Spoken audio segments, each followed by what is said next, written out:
do, do, do, do, do, Hello, do, do, do. everybody. Hello. Oh, hi. Hello. It's that same hello from Ryan George. Like his skits is where I stole that from, and I cannot for the life of me stop doing it. Well, it's super easy. Yeah, it's oh hi hello, and it's just Barely an inconvenience. Love Red George. He's great. he's so funny. I absolutely adore him. So, welcome to another episode of Lorebeards 40K. Today, we are going to be talking about Abhumans and ranking them. Alexis, what are we ranking them on? What are the criteria for today? Okay, hang on. Give me a second. I wrote this down and then I completely forgot. And then my buddy sent me a really funny comic that I'm still giggling at. So we're ranking them in 3 categories. Okay, that is more than 2 and less than 4. All right.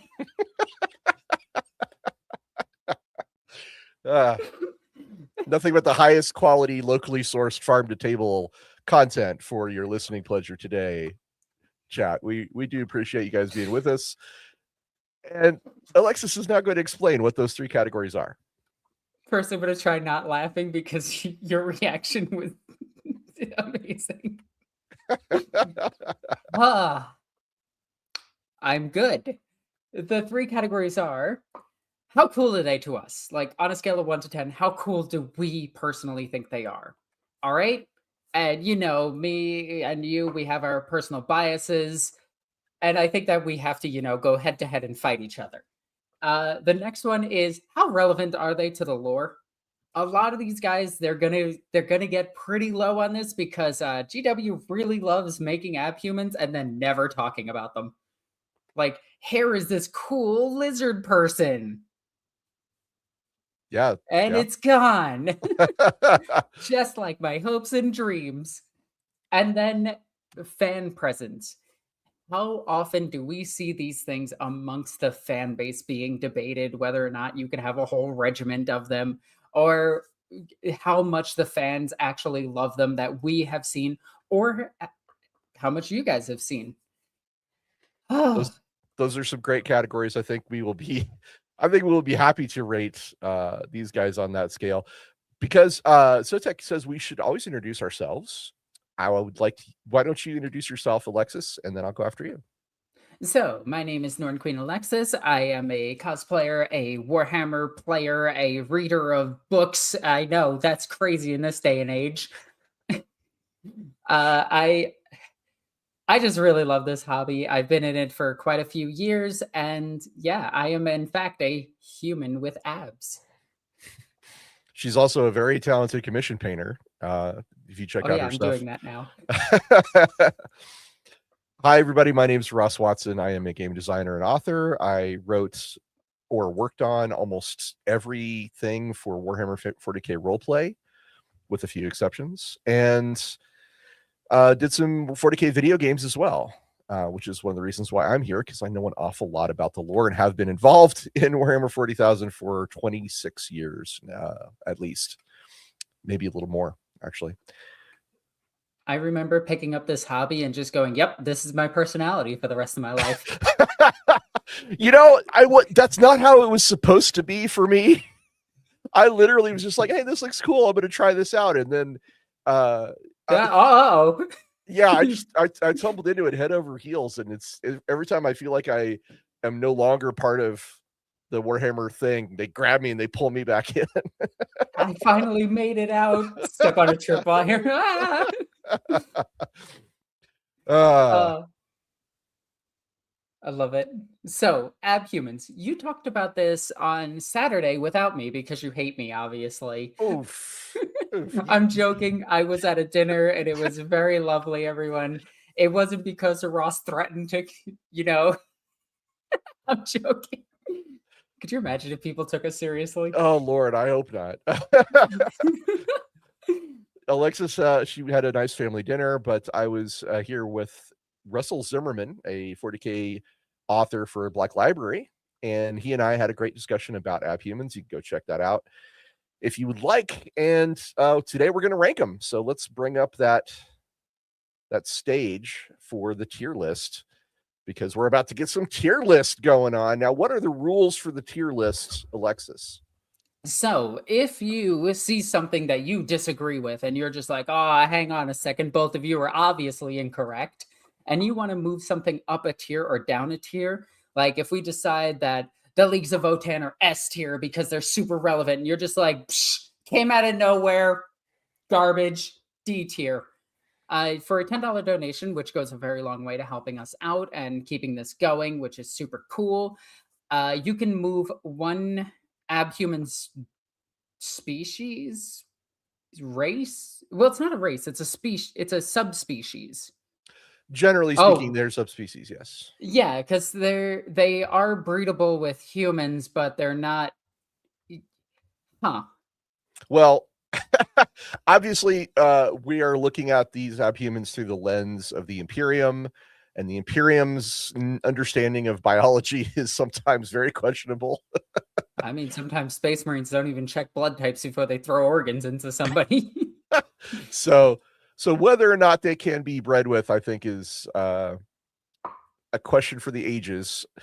But certainly, some of these are beings you can certainly romance, or could certainly be potentially even rogue traders in their own right. But typically, Abhumans are seen in the Imperium as second-class citizens at best. Yep.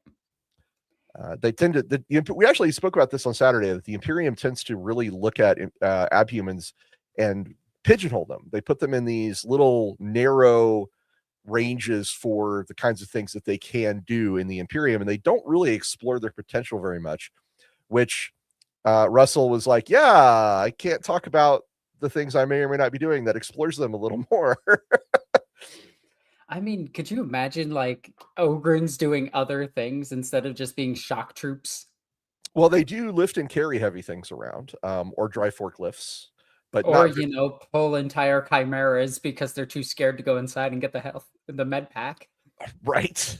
Which is still one of my favorite things in lore, is that a single Ogre, Nork Dedog, carried a chimera or dragged it. I think the more recent lore states that he drags it. Mm-hmm. But he dragged a chimera to his commissar and then bravely reached inside to grab the med pack to save him. That's right. That's right. Nork Dead Dog is the Ogrin. I think he was the first one they ever had a model for.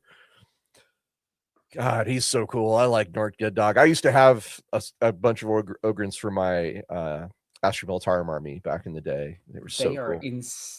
They were so broken. Right now, in meta, they were so broken, there's an emergency FAQ that nerfed them.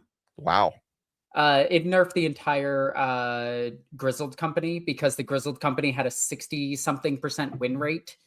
And It was doing insane in, like, matchups were, hey, I broke Grizzled Company. You can't get on objectives. I'm going to destroy you on them. Do you just want 30 points and we can call it a game? And that's when the community needed to come together and be like, hey, maybe we nerf this. Yeah. Well, that'll do it. Yeah. Okay. Well, I fully expect you to question some of these entries and be like, wait, what's going on here with these guys? Because some of them are very obscure. Some Abhumans, some obscure stuff. Some Abhumans only have like a line or two of text in the lore. We did extrapolate on it quite a bit in the Saturday show. We talked about like what they might be involved in and things like that. And we brought up some really interesting fun facts and obscure lore about some of these as well. So I'll try to remember what I can. But this is not a show about describing all of the Abhumans. We did that already. This is a show about which Abhumans are worthy of being the best and which are merely cannon fodder for the Imperial Guard. What cannon fodder in the Imperial Guard? That's unheard of. Right. Okay, so Alexis has explained the rules, and we have the tier list up in front of us, and we have greeted everyone and introduced ourselves. It's time to tier list, baby. You're right. We should read that one super chat we have. Oh, did I say that out loud? Stephen Lucas, 8836. Thank you, sir. To clarify from last time, Turnip 28 is a proxy war game, post-apocalyptic Napoleonic, where everyone's a root hybrid Monty Python character. That's why the Troth are quarantined. Okay. So the Troth are an abhuman race we will be talking about today that are not unlike root hybrids. So I think that's why he's bringing this up now. Thank you, Stephen Lucas. Appreciate your support and the clarification, because I was very confused. There were so many words in that just went right over my head. But that was the only super chat. Turnip 20, I think that's Stephen Lucas. You can tell us if we're wrong, but I think is that a skirmish war game, not a video game, right? Anyway, I'll have to check it out. So Star Fury points out that Imperial Guard are synonymous with cannon fodder. Very good point. Yes. All right. So our first option here by order of alphabetical is the Afriel strain. Are you familiar with the Afriel strain?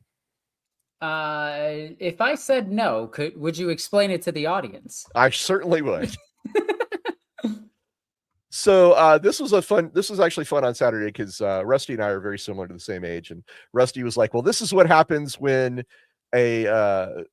mysterious forces create Serpentor in Warhammer 40K, and we had to stop and explain who Serpentor was, because obviously men of a certain age remember G.I. Joe and Serpentor.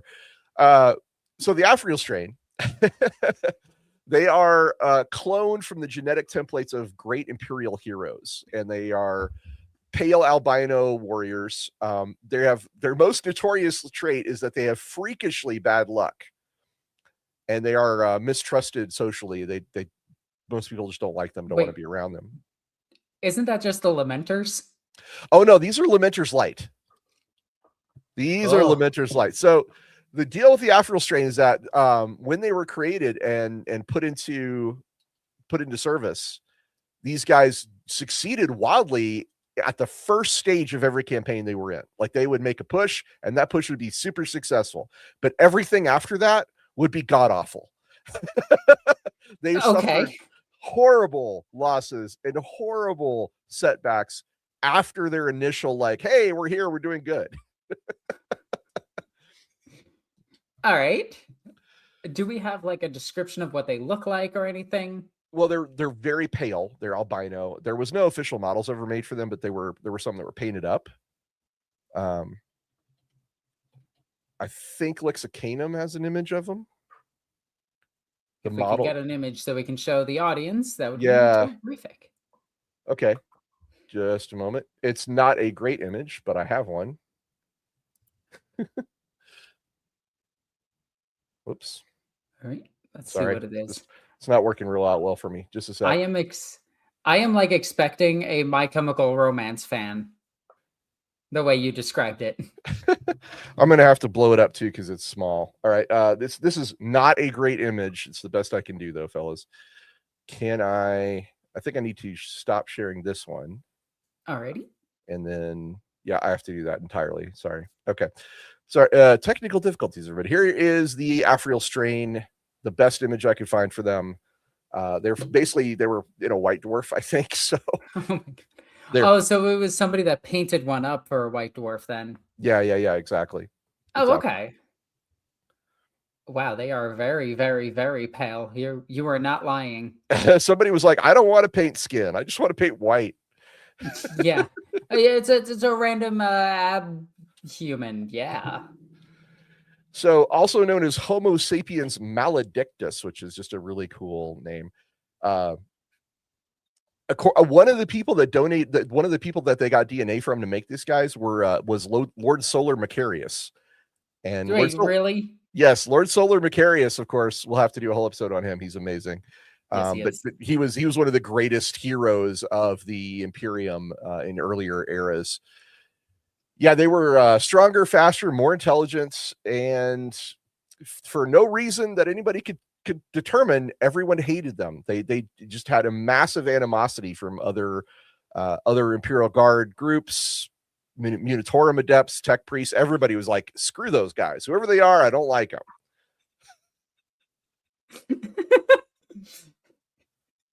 Nobody knows.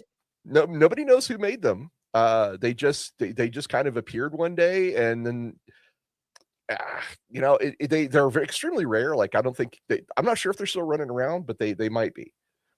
They were They were in White Dwarf 303 back from 20 years ago. So Jeez, that is some obscure Warhammer lore. true. So on what are the three criteria again? How Oh, cool wait a they second. are? Ricky Chapman said they do have 2 named characters from a Black Library novel. Do they? Afriel Strain? Are you sure? Huh. I'll be damned. I am Okay. very curious about that one.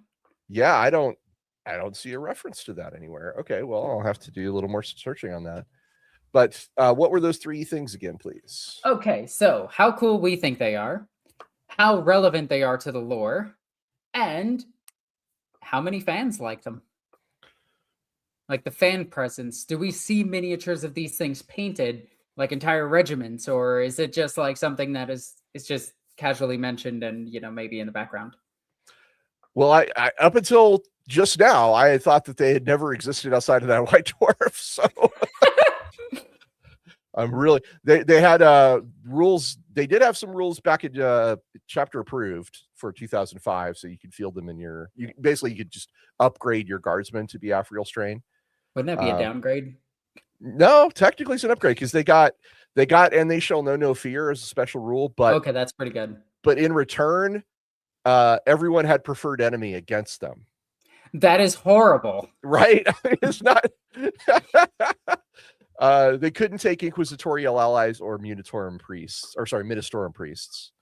So Last Chancer's novel. That's where it is. Okay. They are in a Last Chancer's novel.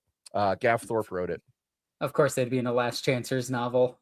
Hey, this is our 13th bonus episode. It's a good time to say we should have done a Last Chancers episode on the 13th one. Oh, we should have. Yeah, I know. It's fine. So yeah, how cool are they? Well, they're pretty cool. I mean, I give them like. Can you put back up the tier list? Sorry, I will absolutely do that.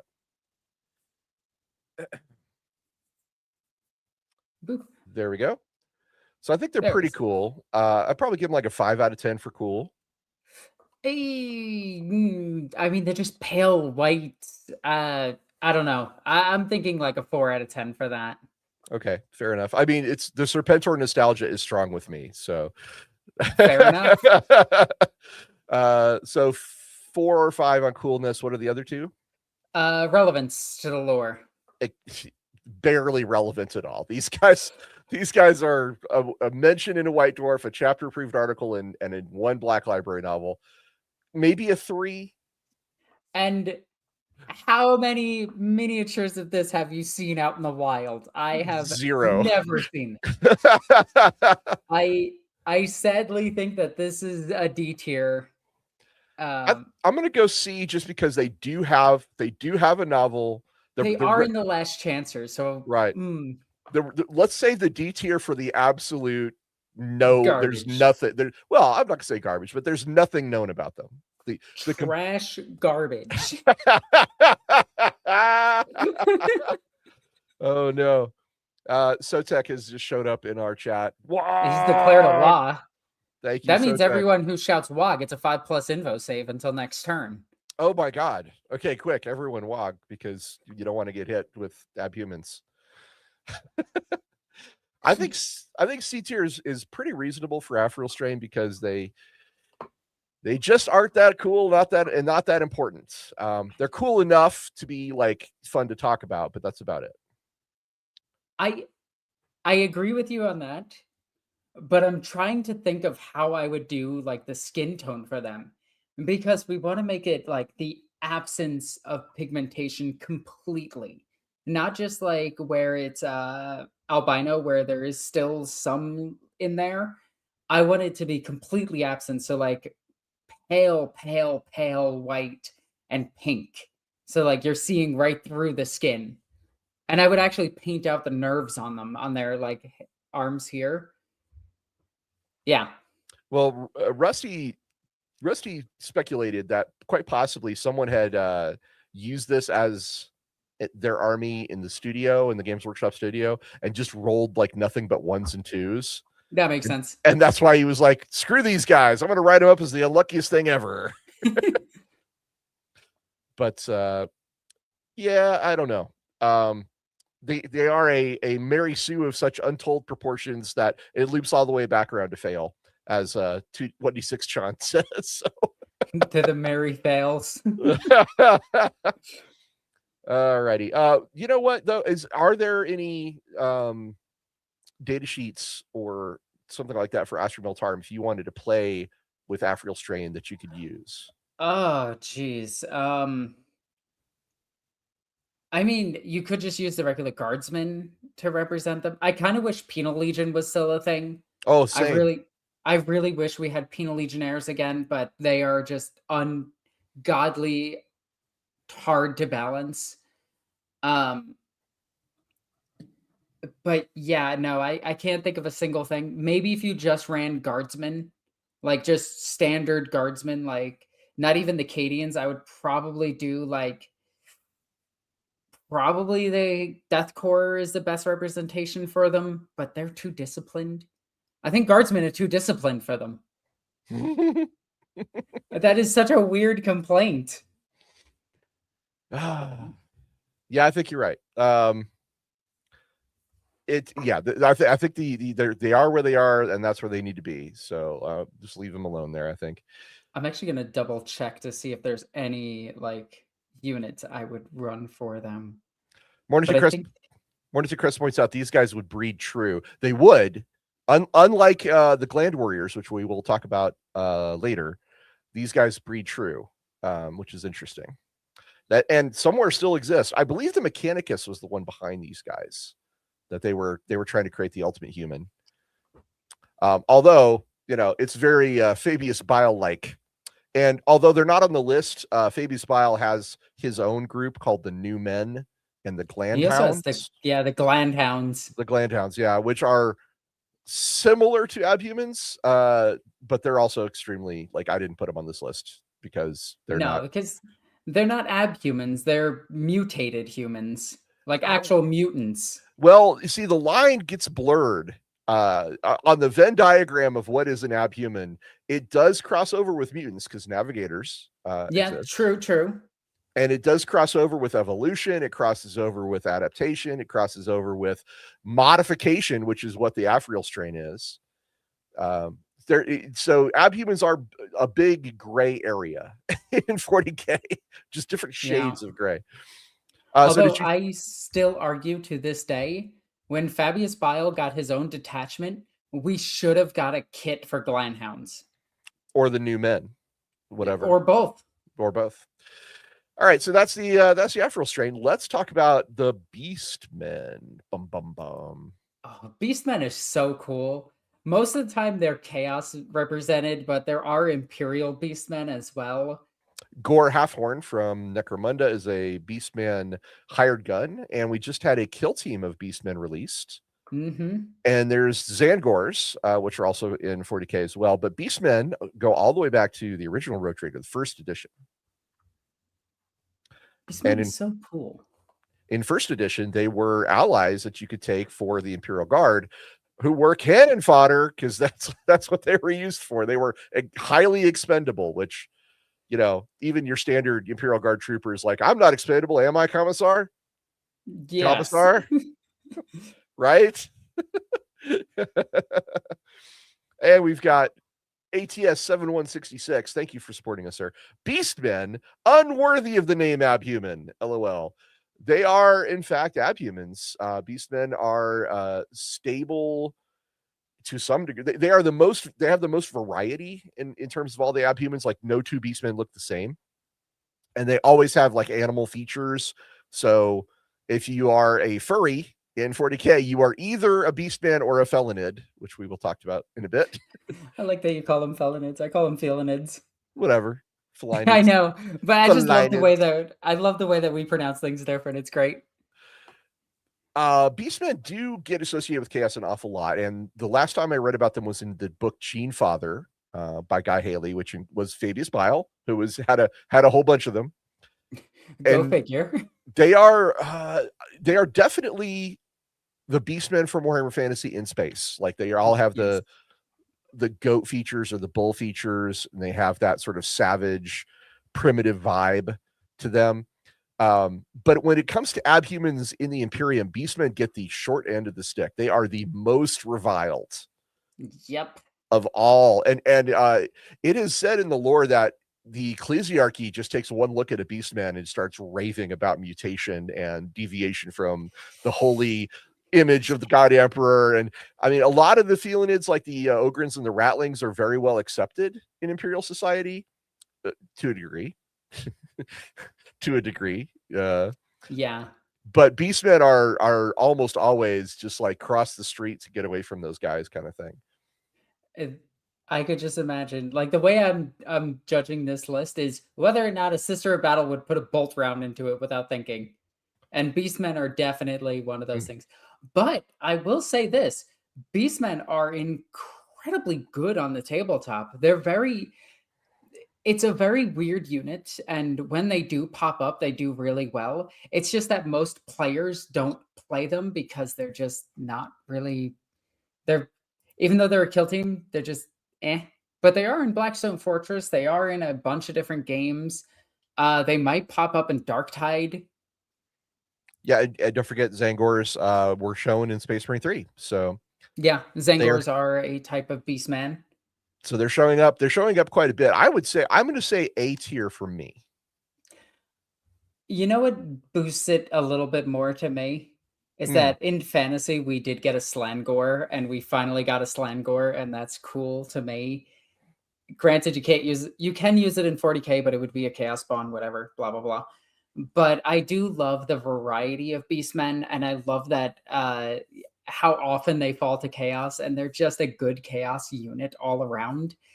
I love them. I think they're great for fantasy settings. I agree with the A tier for how cool they are. I agree on A tier for how relevant they are because they have a current kit, and that's very important for relevancy. And I think fans absolutely love them.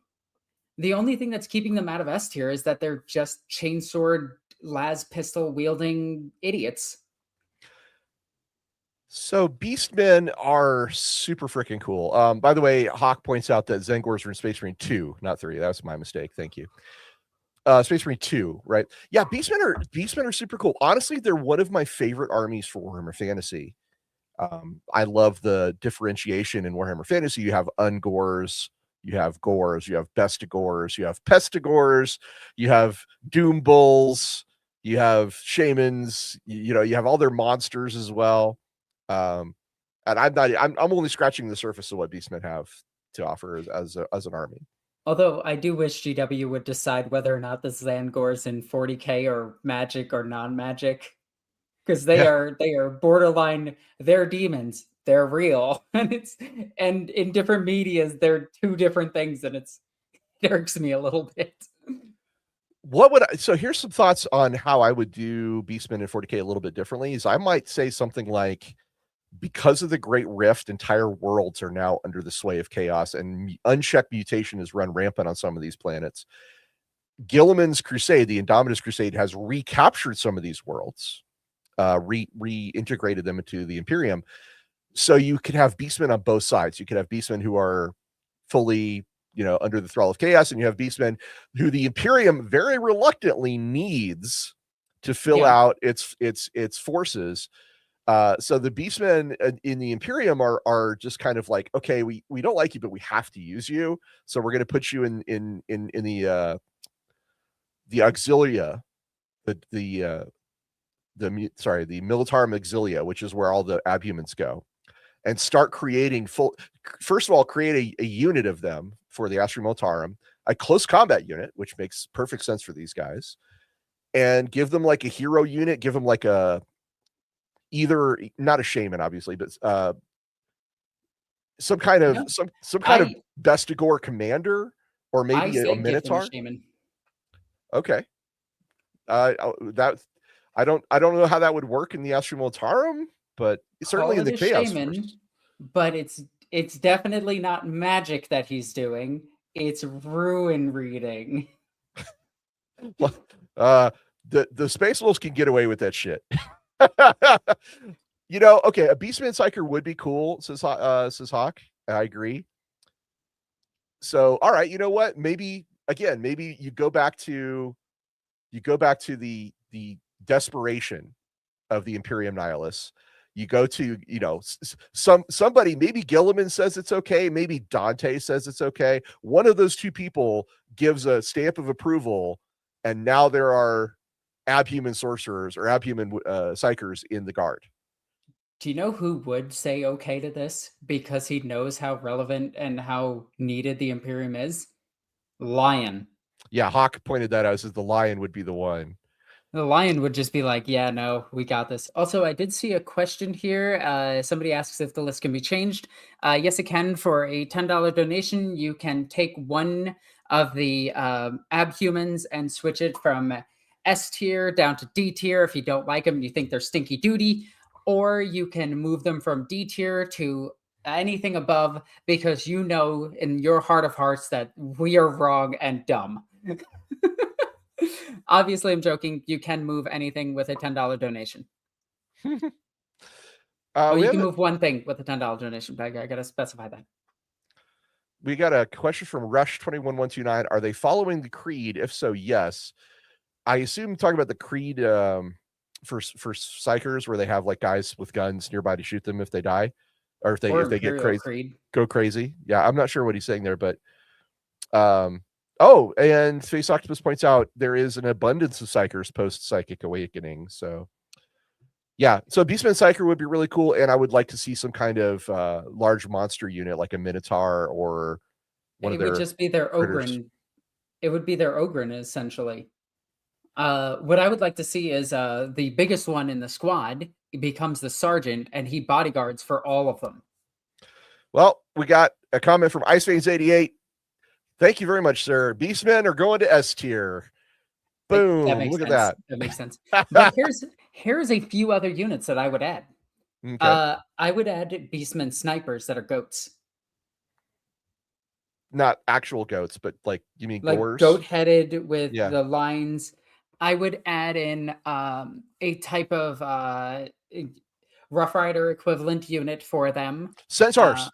Yeah, centaurs. Oh, centaurs would be. I would so have Rough Riders if they were Beastmen Centaurs. That would be freaking awesome. I would also dive a little bit into their technology because clearly they do know how to use Imperial tech. Like they know how to use a chainsword, they know how to operate it, they know how to operate a lasgun. So what other tech do they have that might be slightly different than everybody else's?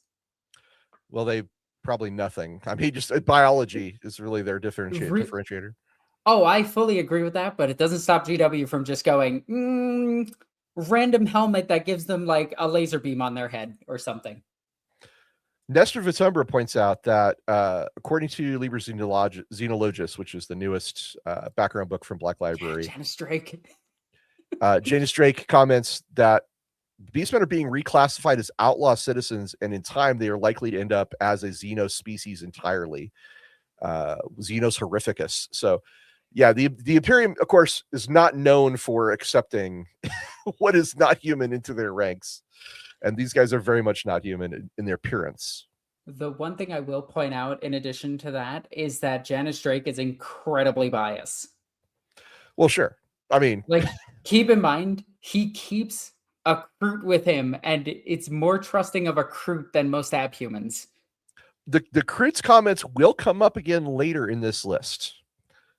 It's pretty cool. They are, well, Kroot are very cool, but so are Beastmen, and I'd love to, honestly, I kind of want to see Beastmen used in the same way that Kroot are used with the Tau. I want to see Beastmen, I want to see Beastmen with the Astral Militarum in the same way. I would love to see an infiltrating squad of Beastmen with rifles who can fight, and yes, I realize that's exactly what Kroot hunters are. I don't give a shit. They would be cool. That's also what Ratlings are. Well, no, Ratlings are snipers. They're not close combat. Yeah, but they're infiltrators. That's true. I'm just saying. And Rush was pointing out that when he was talking about the Imperial Creed, he was saying that the shamans are just flavored priests. Ooh. Yeah, that's what I think too. Or Chaos, they could have a whole bunch of different things. They could even have mutants and shit. And like Chaos have, because you get all the gores at that point. You get every flavor of Chaos gore. Mornington Crescent says, why not put the Beastmen with the Tau instead of the Kroot? Well, that's the problem with that is I love Kroot too much to just get rid of them. Also, I don't think, as weird as this is to say, Kroot have multiple planets and have spread all over the galaxy. The Beastmen haven't. They have, I think, one actual world, and they're kind of just everywhere from there. But Well, it's that's only like 1 to 10 of them. well, that's why I was saying, like, use the Great Rift as an excuse to create a Oh couple of yeah, worlds of Beastmen. But anyway, I think we've covered the Beastmen, and they are now S tier, where they went up from A thanks to Ice Veins, and we do appreciate you, sir. But I think that's where they are for now. I don't want to. We'll revisit the Beastmen in a little bit.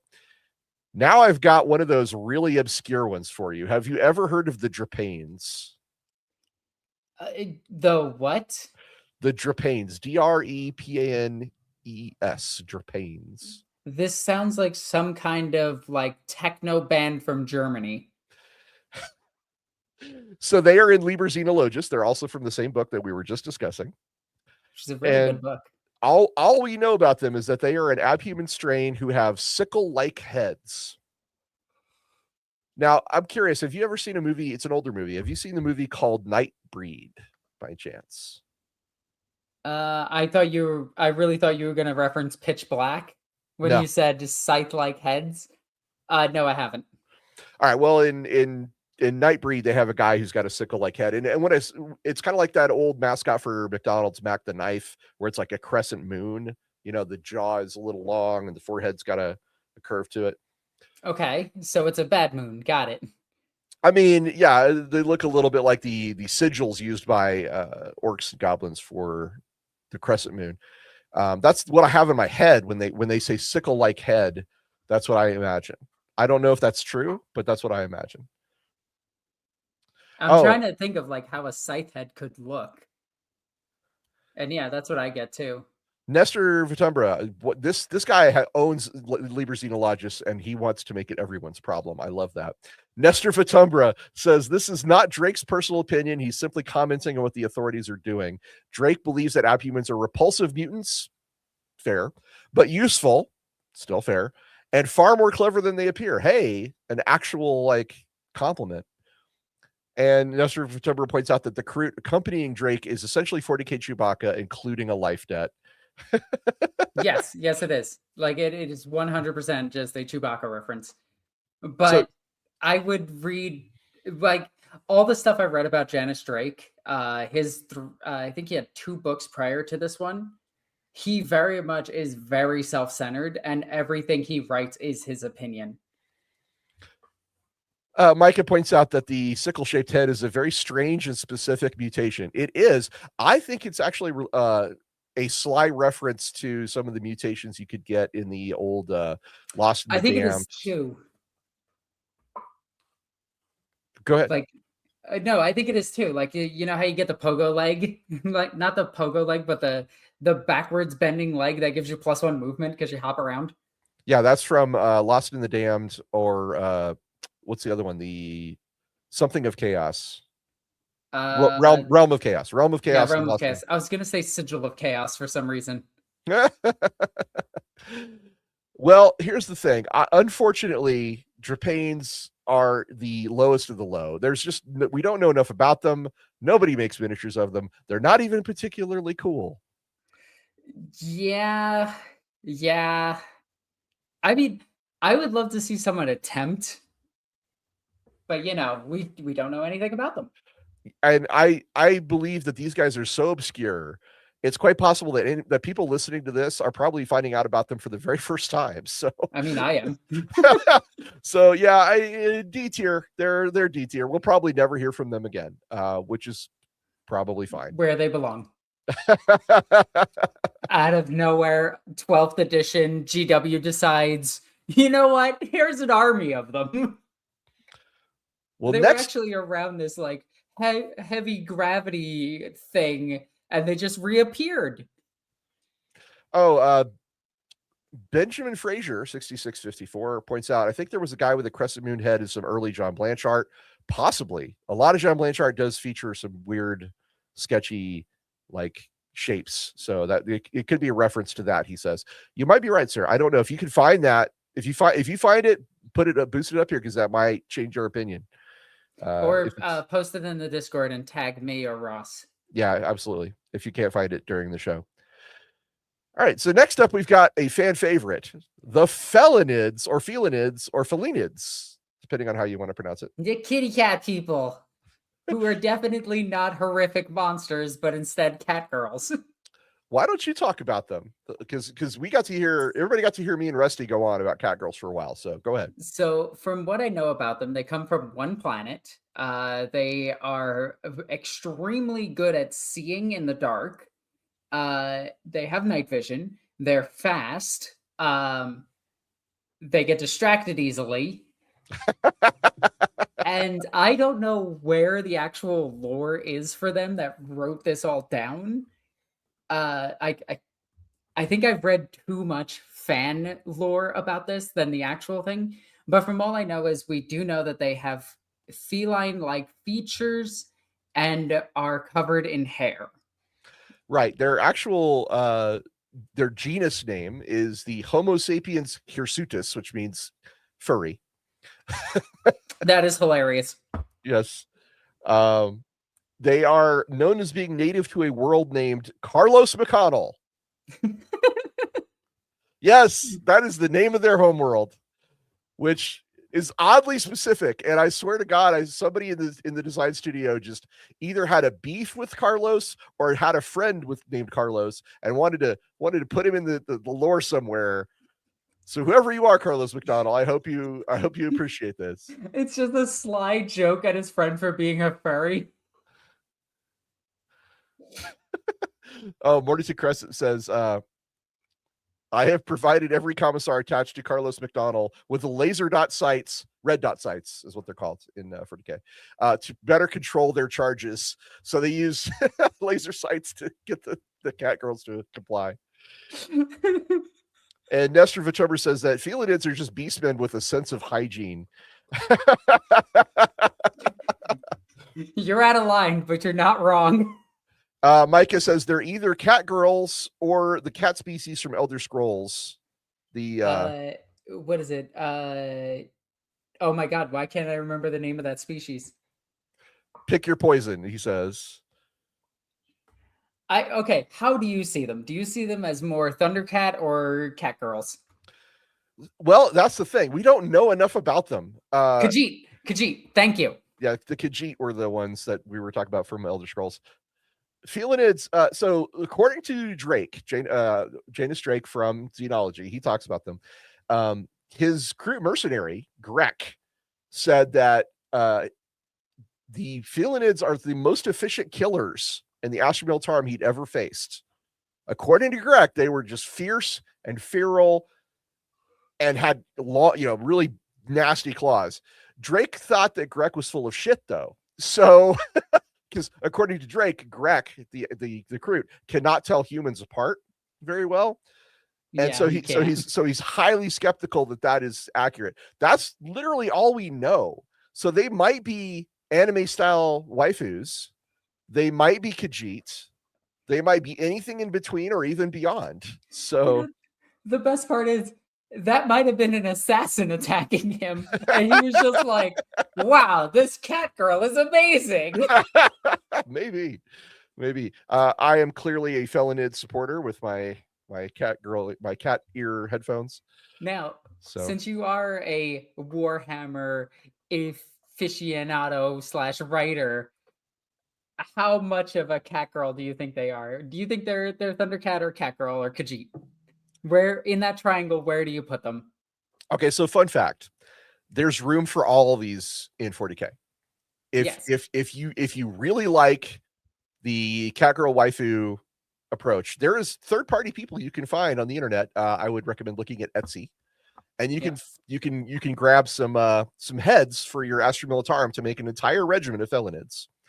YouTube has got a ton of videos about felinids, including a song called Cat Girls Are Canon, which I do strongly recommend. It's very fun. So yeah, on the fun and silly side of things for 40K, they could just be, anime cat girl waifus with tails and ears, and there's nothing wrong with that. Like I would just sit here and go, yep, that makes sense, because 40K is full of weird, silly stuff from time to time. If you were to take a little more of a grounded approach, like something from Dan Abnett's novels, I think they would be closer to a Khajiit. I think they'd be humans who adapted to an environment or were modified by something during the Dark Age technology, which is another really good place to go for abhumans, to gain feline features in order to better survive on their home world or other. Or it was a fashion trend at the time. Who knows? Yeah, there's all kinds of ways it could be, but yeah, I would probably maybe closer to Khajiit. And if I was going to do something that was, maybe more video gamey, I think I might go for something slightly in between. Yes, I'm saying it depends. Thank you, Hawk. I'm always saying it depends. If I was going to go something more video gamey, I might go something more in between where they have like slightly more feline features than an anime waifu, but not full Khajiit. Somewhere in between there. All right, so where I'm putting them is exactly where the fans want them. So you know exactly where I'm going. I want them to be anime cat girls that nya in every sentence while firing a heavy stubber. I fight for the emperor, nya. Fires last cannon with malicious intent, chases laser after it. Oh my god. Spartan Elite 1321 asks, are we ranking these ourselves or is chat voting for it? We are putting it, so there are criteria that we're ranking, Alexis and I are ranking them on, but chat has the option to super chat things into different categories. Alexis, would you please explain? So for a $10 donation, you can move any one subspecies or abhuman species to any rank that you choose. So if you really like the felinids and you think they deserve the top of S, you just write top of S, $10. It goes a long way to help supporting the channel and supporting both of us. And you get to just be like the mean person who puts felinids in D. Oof, please don't. Hawk says, are we having felinids in our Dark Heresy game? If I run Dark Heresy, yeah, there'll be felinids for sure. I mean, they don't even need that much. You just give them a slightly higher, perception and the ability to see at night, and then you just give them like really good close combat, and that's basically it. Yeah, I mean, they'd be so in terms of if they were serving with the Imperial Guard, which they almost certainly would. They would be great night fighters. They'd be great scouts, although they would compete a little bit with ratlings as far as that goes. But even so, I think they'd be really good at the infiltrating. Again, I keep pigeonholing these guys like crude hunters, and I'm sorry to say that. I'm sure they're ambush specialists, though. There's probably a lot better ways to do it with than what I'm putting out there, which is just they're all crude hunters. But no, I think they would be great infiltrators and great close combat specialists and great night fighters, which it would specialize them a little bit away from crude. Yeah. So what are you thinking, Ross? Okay, so cool factor is high. It's a 10 out of 10. Love them. Fan engagement is also high. They have their 10 out of 10. They have their own songs. Are they represented anywhere in the lore other than Liber Xenologis and that one rulebook? Not really. No, not at all. So I'm thinking I would say A tier. A tier? Yeah, I can agree with that. I think once this summer rolls around and we get like new kill teams, what I really want to see is kill team abhumans. And it's just a bunch of different abhumans, including a felinid. Quite possibly. Hawk has a question. He says, could abhumans be tech priests? Yes. Yes, they could. There's no reason why you couldn't have an abhuman as tech priest. Yeah. I mean, a lot of the Mechanicus might not like it, but again, the Mechanicus is not a unified faction. They're just a bunch of idiots wearing a trench coat. Yeah, so individual Forge Worlds might be more open to it, and certainly if you were a Magos Biologus and you saw an abhuman come to you and be like, I would like to join, the Omniscient cult, he would probably do it just out of curiosity. He'd be like, okay, sure. And Belisarius Call would be all over it. Call would throw a goddamn party and be like, hell yeah. So, full kill team, says Jaka Diego, or Necromunda gang. Probably not Necromunda. Yeah, they're not on Necromunda, unfortunately. But a kill team would be rad as hell. And I would actually, I think Alexis nailed it, like a mixed Abhuman kill team with all the ones we hardly ever see would be really neat. Really neat. Yeah, would like to be a tech priest, yeah. Belisar's call. Adorable. I'm taking this. You could actually replicate a lot of what a Felinid does in Dark Heresy with a feudal world or Death World Origin, I believe, would be the places I would go there. So I don't know what Carlos McConnell is like as a planet. Kind of curious to find out what that would be like. But yeah, I think A tier is pretty solid. Godzilla Rex asks, isn't all of 40k on Necromunda? Not quite. A lot is, but not everything. Yeah, including a Space Marine Blood Angel that has solved the red and black rage and is just there getting poisoned by Eschers. Oh boy. Skylar Martin, 4298. Part of the kit for Filinids is optional maid outfits. Yes. Oh my god. I don't care if you're a boy, girl, or anything in between. You put on the maid outfit. All right, so now we've got Gland Warriors. Oh wait, we have a super chat I need to read. Yes. Look here. Ricky Chapman, 3377. Thank you, Ricky Chapman. We enjoy the idea that there are Ogren-sized saber-toothed tiger people, also centaurs, do appear in a black library book. Oh, which book is that? Ricky, come back to us and let us know what book that is from. I am not familiar, but Ogren-sized saber-toothed tiger people. My inner 12-year-old loves this idea. Absolutely loves this idea. I just thought of something incredibly dumb. Continue. I was just gonna say, like, my 50-year-old brain that's all, wrinkled and old and nasty is kind of like, saber-tooth tiger people. But my inner 12-year-old's like, hell yeah, brother, that is awesome. So I'm gonna go with the inner 12-year-old. Which one do you think 40k GW listens to? That inner 12-year-old. I mean, it depends. It always depends. I just thought of something really funny. I think it's Forge World Metallica is white and black. Yeah. Technically, if you did a Felinid tech priest from Metallica, they could be in a maid dress. Sleep with one eye open, Felinids. Anybody gets that reference? That's a deep cut for Metallica. All right. All right, Gland Warriors. Are you familiar with the Gland Warriors? I know the Gland Hounds, but I don't know the Gland Warriors.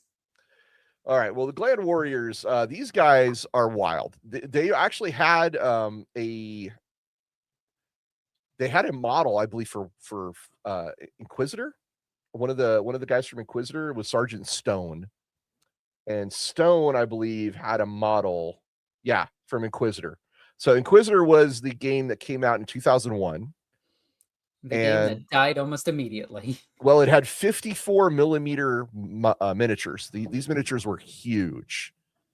It was written by Gav Thorpe, and it was interesting because it was the first time we'd seen inside the Imperial Inquisition. It was the first time we got to see how the Ordos were different from each other, how Inquisitors could be fighting each other.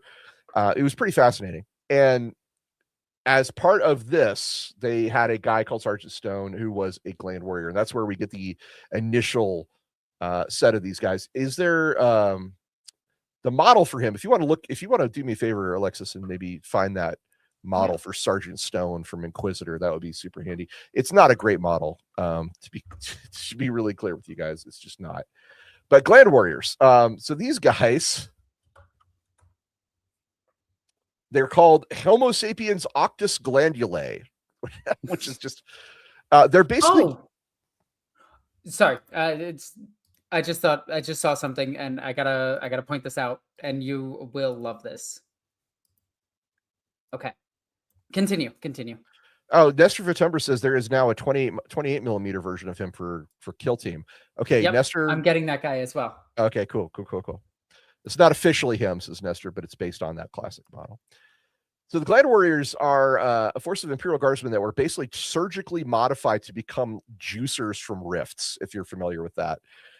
That's a 40-year-old reference, so I don't expect you to be. Basically, they had these additional organs implanted that turned them into combat drug labs, and they could release slot, friends-on, and spur to enhance their capabilities in combat. These are seriously potent combat drugs, and that means their systems were quickly overcome when they were dispensed with by the artificial glands. But they were oh, did I not? They were badasses. These guys were got kind of weird because their bodies could form bony growths if they weren't monitored by a tech priest. And so they had razor sharp talons on their fingers and a thick shield of bone over like their brains and stuff like that. It was just really bizarre. They were kind of like junkies too, because they wanted to release the combat trucks into their system. So they were very, very aggressive. And they were deployed on a forge world called Dantris 3 to fight off a Tyranid invasion. Is that the new one or the old one? This is the older one. This is the 54 mil one. There's Sergeant Stone, everybody. There he is, the Gland Warrior. And then there's this artwork. Ah, that's much more. That's John Blanche right there. And that's the new mini from Kill Team, huh? Yep. Who is definitely not him, but it's totally him. Oh, it's totally him. Look at that. Yeah, that's a Gland Warrior. That's Sergeant Stone. I'll be damned. Yeah, I just thought that was really cool. Well, look at that nipple. He got to keep his nipple. The Blood Angels didn't. So these guys were pretty awesome, but they couldn't take on a Tyranid invasion by themselves, and so they took they took serious heavy losses. The survivors were taken by the Inquisition to become bodyguards and became known as Gland War veterans. They were in high demand for inquisitorial retinues because of the fact that they could kick so much ass and glow in the dark if they wanted to. Oddly enough, yes, that's a fun fact. I hope specifically their nipple doesn't glow in the dark so you can still see it. Oh my god! Oh, you're killing me! You're killing me. Yeah, they were their system. The artificial glands could either drip feed the stuff or it could just pump it right into them. So combat drugs, pain suppressants, stimulants all went directly into their bloodstream. They were walking chemical factories.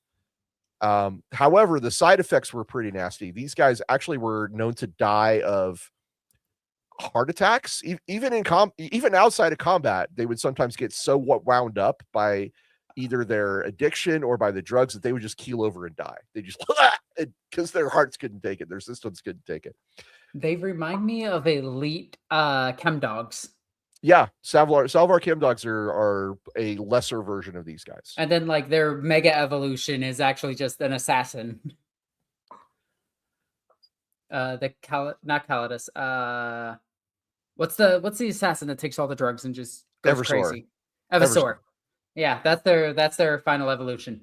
All right, so this guy does have a recent model. Yes, very recent, which is cool. Gland Warriors in general are kind of cool. Like I dig their whole backstory. I don't think there's much more to say about that.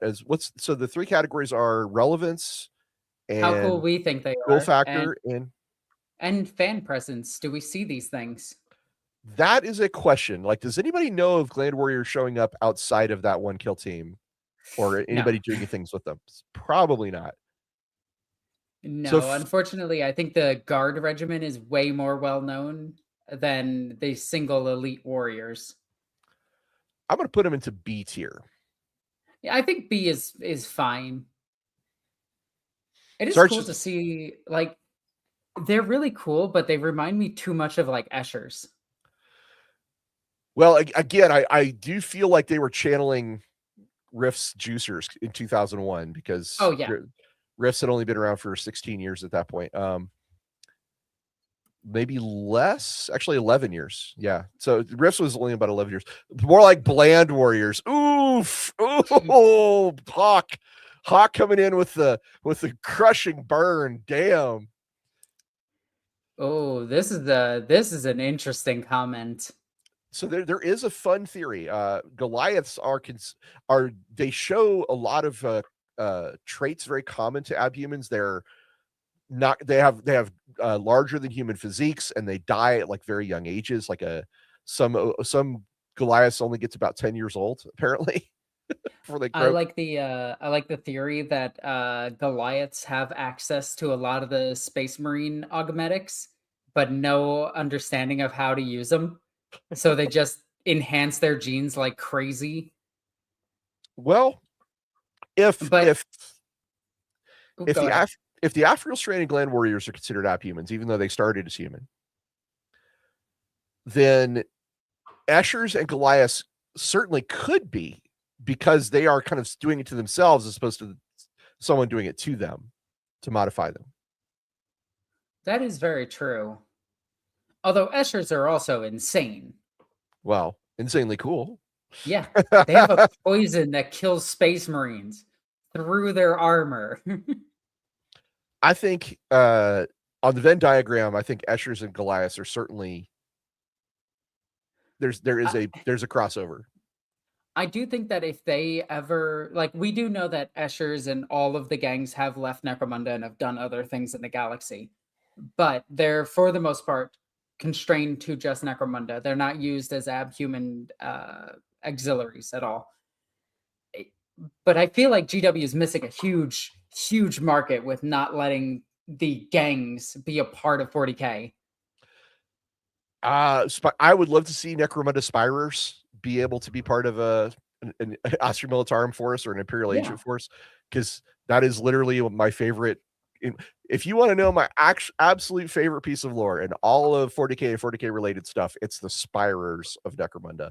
Those guys are rad as hell. And are they the Cthulhu worshippers? No. The Spirers are the rich who hunt the poor for sport. They put on Tau-made hunting rigs, which are battle suits, far more advanced than anything the Imperium has, and can kick a lot of ass. But they're also, of course, they field very small forces, so they get outnumbered by the gangs pretty quick. Because that's what happens when you are a rich person hunting the poor for sport. There's so many more of them than there are of you. Yeah. I wish this was a list that included Spirers, but they are not abhumans. And yes, this is very true. They do keep the two continuities separate. Like what happens on Necromunda doesn't affect the greater galaxy. What happens in the greater galaxy barely affects Necromunda. This is part of a split that happened in the early 2000s where Games Workshop decided to section off parts of its IP for licensing purposes.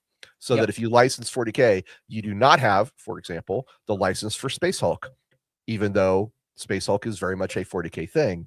You do not have the license for Necromunda, even though Necromunda is a very 40K thing. Yeah, which I get it. I totally understand it. But also at the same time, I would love to play a game that lets me do galactic conquering, planet conquering, all the way down to gangs. I would absolutely love that kind of game. I would too. And the miniatures that are out for Necromunda these days are just outstanding. Yeah, like that guy that's 10,000 years old. Which one's that? Their new, like, definitely not zombie guy. I can't remember his name. Okay, somebody who's more fluent in Necromunda would be able to find it real quick. He's the new gold guy. Well, he's not really new. He's ancient and rotting, and yeah. According to Nestor Vitumbra, Goliaths are definitely artificial abhumans. They began as a commission from an ancestor of Lord Helmar to create enhanced industrial workers, an Escher-Vensar science collaboration. Yeah, that makes sense. But again, because Necromunda is not, it's only 40K adjacent, we're not including them on the list. But yes, Sadly. if we were including them on the list, I would say Goliaths absolutely count. So there's that. All right. Do you want to hear about Holgasts? That sounds like something you do when you accidentally fart in a hallway. Go ahead.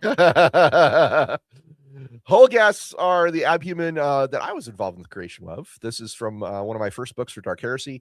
These guys are mutants that are found aboard void ships. The void ships in 40K are so big They're just really, really big.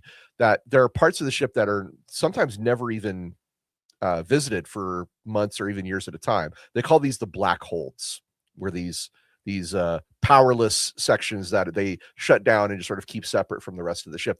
The parts of the ship that they do use, And down here, people can get lost. They can get trapped. They can get separated.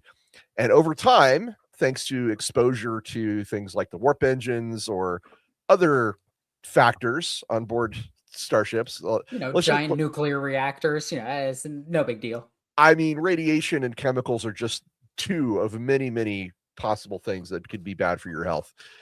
So hull gas are these guys, these mutants that inhabit the forgotten and abandoned decks.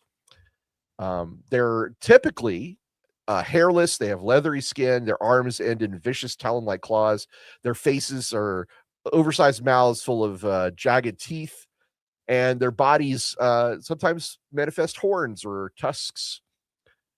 Their mutations make them highly resistant to the various environmental hazards that you could find on board a ship, but that's about it. Like they don't really care about gravity fluctuations. They're not really, mild radiation doesn't bother them. Most toxins don't really bother them, but they don't really have anything else going for them than that. Like it's a scary thing that you might encounter if you're on your own walking around a void ship. But they don't really show up in packs or groups of anything. And there's definitely never been a model for them. Yeah, that just sounds freaky. Like Wendigo meets a goddamn ghoul from Fallout. Yeah, ghouls from Fallout is kind of where my head was at, honestly. That's not a bad way to think of them. I do have an image, and I will just take down the thing here for just a second. Alrighty. To show it off. I mean, I'm thinking like the modern depiction of the Wendigo, the one that's just hilariously inaccurate to what they are. That is even scarier than anything I could imagine. So that is what a hull gas basically looks like. You can see he's wearing the remnants of an Imperial Navy ratings uniform in this image. Just get rid of that. And now I can bring back up the tier list because we're going to talk about the tier list some more. Oh, wrong screen, Ross. You got this. We're professionals. I know. I get crazy sometimes. What is he doing over there? All right. What do you think about the hull ghasts now that you know literally everything there is to know about them? I wouldn't try to talk to them. I would just shoot bolter at them and hope that they explode into bits and don't come crawling after me. They're not particularly tough. I mean, they are just a mutant human. So, it's scary to any individual person. Certainly, if you were wounded or hurt, if you're a child or any other vulnerable position, hull gas would be something that you would be scared of. But if you're a soldier, and especially if you're a space marine, you just wouldn't even consider them much of a threat. So I had a space marine would just grab its head and okay, what happened? I'm thinking C tier because they just don't have any models, and they're not really known. Cool. They're not really known outside their RPG, but they are pretty cool. Cool enough to avoid D tier, let's say.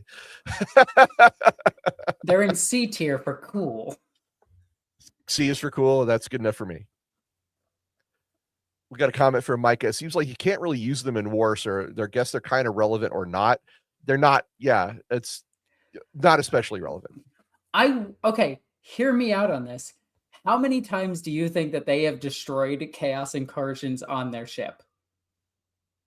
Because they are probably where those rifts open up. And they're just fighting them.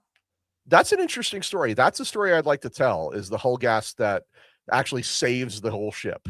Like, the dude has just been loyal to the ship the entire time. Like, that's all he knows.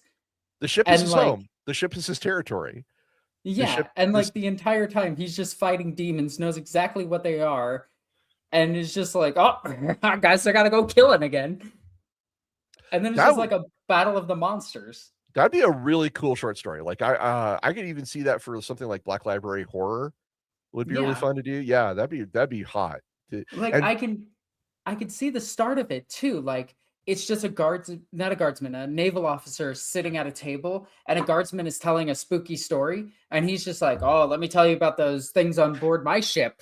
The little hull ghast who could, says Charlie the Turtle. Yeah. I love it.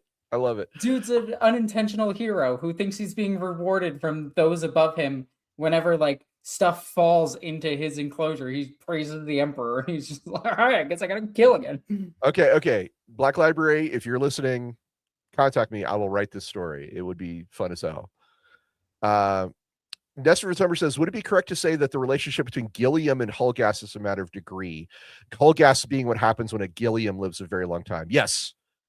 Gilliam and Hulgas are very closely related. Gilliam are the less mutated version of this. Hulgast is the extreme end of that scale. So yeah, good call. Gilliam are a even more obscure version of Hulgasts. So the worst part is like the captain of the ship would be completely aware that this is happening. And it's just like, no, don't go down there. Just keep dropping food. Yeah, send a rating down there to drop some corpse starch and ration packets down the hole. That's right. It goes in the square hole. Oh no, not that. Not the square hole. Oh my god. I love those videos so much. So good. All right, now we get to talk about Longshanks. Are you familiar? Are you fish people? Let's go. They're not. Wait. Are these not the fish people? No, they're not. Which one's the fish people? The Pelagiers. Ah, dang it. Which one are these guys? So Longshanks, I'm glad you asked. Because I recognize the name, and I'm probably going to feel silly for mixing them up. So their 40K name is Homo sapiens elongatus. Oh, they're just the long dudes. They are unnaturally tall abhumans. They have developed or evolved on places with a lot of low gravity. So low gravity planets. Some people believe that this is where void-born humans can end up because they exist in low gravity on board ships. So it's possible that they could evolve in orbital habitats as well as spaceships, as well as on low gravity planets. This is just Slender Shank then. Yes.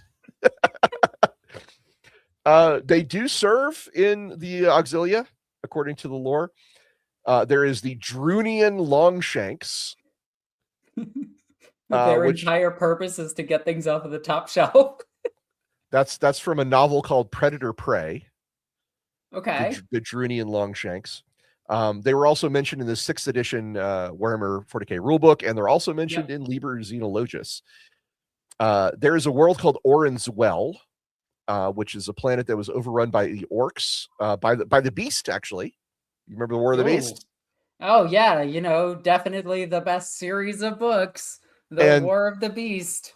Thousands of Longshanks were taken as prisoners and forced to work as slaves on the attack moons. It's because the orcs couldn't get things off of the top shelf. Now, in the War of the Beast, these Longshank slaves were then executed for their impurity by the Black Templars. Once they were freed, they're like, "Hey, you're free!" Bam, bam, bam, bam, bam, bam, bam, and now you're dead. The Black Templar doing something that's irredeemable. God, must be a day that ends in a Y. Oh, I don't know about that, but that's pretty extreme. Morning to Crescent says that Longshanks are the ones that put the things back that the Felinids knock off. Yeah. They also get the Felinids off the top. I'm just imagining like they don't have like traditional weapons. They just have like power fists that they just do the longest slap with. So these guys, they're not. Oh, there you go. The Longshanks basketball team would go nuts. Thank you, Hawk. Yes, Hawk points out that they'd be great at basketball. Yes, they would. They'd be outstanding. But in 40K, I feel like they're kind of lame. I think they're cool. They are very lame. I think their coolness factor is low. I would say bottom of C or top of D. I think they're a bit more relevant because they're mentioned in 3 sources instead of 2. Or 1 in the case of the Trepanes. I would say middle of C. Okay. All right, fair Mostly enough. because all I can think about is like Slender Man just getting bodied by a space marine. by the Black Templars, yeah. Poor poor Longshanks. Unfortunately, I doubt we'll ever see a model for them. I think those are like the least likely to voted least likely to get a model by Ross Watson. I mean, we have tons of Eldar. True, but they're not Slenderman, and Yeah. Slenderman looks weird in 3D. It does not work in 3D at all. And now we come to a very interesting edge case. That would be the Navigators. So Navigators are both mutants and abhumans. I have never heard of these things in the history of forever. Navigators are, of course, a stable mutation created sometime during the Age of Strife, Dark Age technology. Nobody knows the full reasons for their origin, but we do know that they were essentially made somehow to be able to traverse, to be able to guide ships through the warp. They have a stable mutation, which is their third eye. And this third eye, also called the warp eye, can gaze. It is unique because they can gaze with it. They can gaze into the warp unharmed. Any other person who looks into the warp dies. But navigators, thanks to their third eye, they can actually see the currents of the warp and use the Astronomicon, the beacon of the Emperor, as a lighthouse, a point of reference, a point of reference that they can use to navigate through the warp and guide ships where they need to go. Without navigators, interstellar travel in 40K is mostly impossible. I mean, you can make voyages without navigators, but it's extremely difficult and extremely likely that you're just going to die or end up extremely far away from where you want it to be. Unless you're Lionel Johnson. Well, the lion has very special ways to get around. He just takes a stroll through the forest. So navigators, they do occupy an interesting space in that they are both abhumans and mutants. They are the most integrated mutants and the most integrated abhumans into Imperium society. The thing is, navigators are so valuable to the Imperium that their houses, which is called the Navis Nobilitae, the great houses of the navigators, wield incredible amounts of power. They are wealthy and influential far beyond what you would imagine navigators can be. Like, if a navigator house comes under attack, Space Marines answer. Yes. Not think about. Nope. They answer.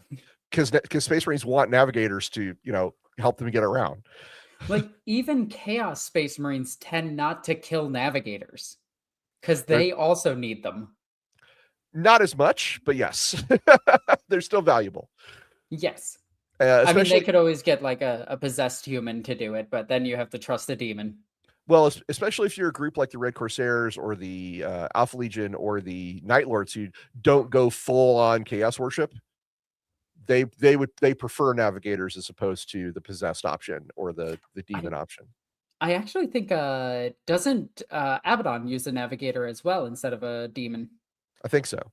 That's a question I can't answer right now, but yeah, I think so. Navigators do get progressively more mutated over time. This definitely has nothing to do with Dune in any way, shape, or form. Legally distinct from Dune. They are not a slug person. They are a caterpillar person. It's different. Legally distinct. They're a slug. Completely different. Navigators are also unique in that they can create supernatural effects using their warp eye that are not psychic in nature. They can open their third eye and cause things to happen, which is kind of bizarre. But navigators are really, really cool. Obviously, one of the main characters of the Rogue Trader role-playing game from Galcat that came out a couple of years ago. She was a romanceable option. Cassia was her name. I've got a statue of her up there on my wall. She is amazing, and I love her. If not for the Eldar, she would have been my number one girl in the game. So let's see here. Desperate Retumber points out that Tridus captains often travel without astropassive navigators. They are the forgotten heroes of the Imperium without whom entire planets would starve and industry would grind to a halt. The Merchant Marine quote unquote, is the Chartist captains. But they don't like to travel without navigators. They just sometimes do. Be really clear. Also, Hawk, I'm not going to put that comment up, but you're right. All right, so navigators are super cool, super relevant. I would also say that they're one of the most plentiful abhumans in the galaxy because of how many ships there are in the galaxy that do interstellar travel. They are very visible in the Imperium. Yeah. Far more visible than Beastmen, far more visible than, frankly, any of the ones we've got up there yet so far. So, funny enough, there is a short story where instead of destroying an enemy ship, they try their hardest to capture it because there's a navigator on it. I think that's one of the Rogue Trader books. One of the books where the topic is a rogue trader. It's very difficult to say Rogue Trader books because of the implications of the Rogue Trader. Right, because there's the Rogue Trader rule book, which is first edition 40K. There's the Rogue Trader role-playing game books. Yeah, I get it. And this is a novel about rogue traders from Black Library that you're talking about. Yes. And more specifically, it's a short story. Okay. Not a novel, but a short story from Black Library. Okay. I think S tier. Easy. Easily. I think top of S tier. Beastman got paid for. I think we give it to the Beastman for now. You're right. I think chat wanted top of S tier for Beastman, so I'm gonna get benefit of the doubt for now. But if I had my druthers, navigators to be the top of S tier, no question. Yeah. They're just super, super cool. And I love being able to work on them and create them as a class for Rogue Trader, the role-playing game, because that had never been done before. To show navigators as something that could go out and do adventures and be with you on your quests. So, which is, super dangerous because if they die, you can't leave. Right. But if they get pissed off and don't want to, if they get pissed off because you leave them on the ship all the time, that's not good either. Exactly. Like they wield so much authority that if they say, hey, I want to go on this planet, the rogue trader or whoever is the pilot is going to be like, well, okay. He'll at least consider it because if she reports back to her navigator house that you're treating her poorly, things would be bad. But anyway, that's navigators. They are super cool, and we probably can and should do a whole episode on them. And remember, everyone, if you do want to support the channel and you want to move some stuff around, like you think that Feelinage should be top of S or the absolute bottom in the trash because you hate them, for a $10 donation, which goes a long way to help supporting the channel, you can move one of these abhuman species around how you feel. So our next type of abhuman, Alexis, I'm going to wager you don't know anything about them. So just based on their name, try to imagine what this abhuman is like. These are the Neandors. So my immediate thought was the show Primal and Spear. The character's name is Spear. He's a caveman. Yep, that's what Neandors are. They're cavemen. There is there is a planet out there in the galaxy. Let me see if I can find it. Hyaneth 4 is where they're from. These are humans that have, according to the Imperium, devolved into cavemen. They've lost much of their technological ability and their intelligence, but they retain their tremendous strength. Yeah, but they're not as strong as Ogren. No, they're not, but they are stronger than humans, which makes them a good fit for the Imperial Guard. They're covered in fur, and they've adapted to a frigid, high gravity world, but they're so specialized they very rarely leave their planet. So they're just, Bigfoots walking around.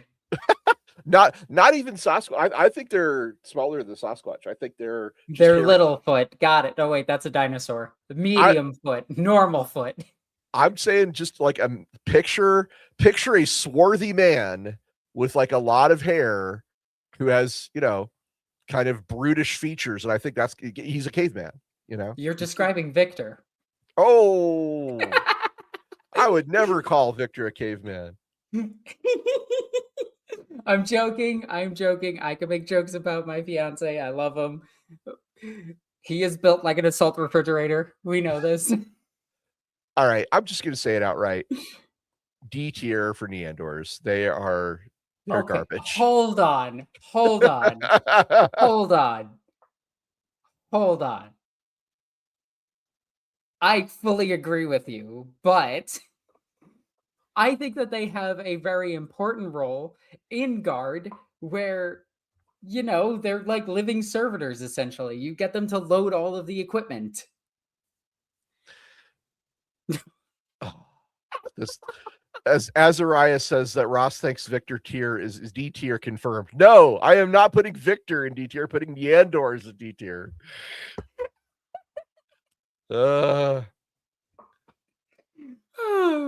Norn Queen Alexis, are you okay with Neandors in D tier? It sounds like you are.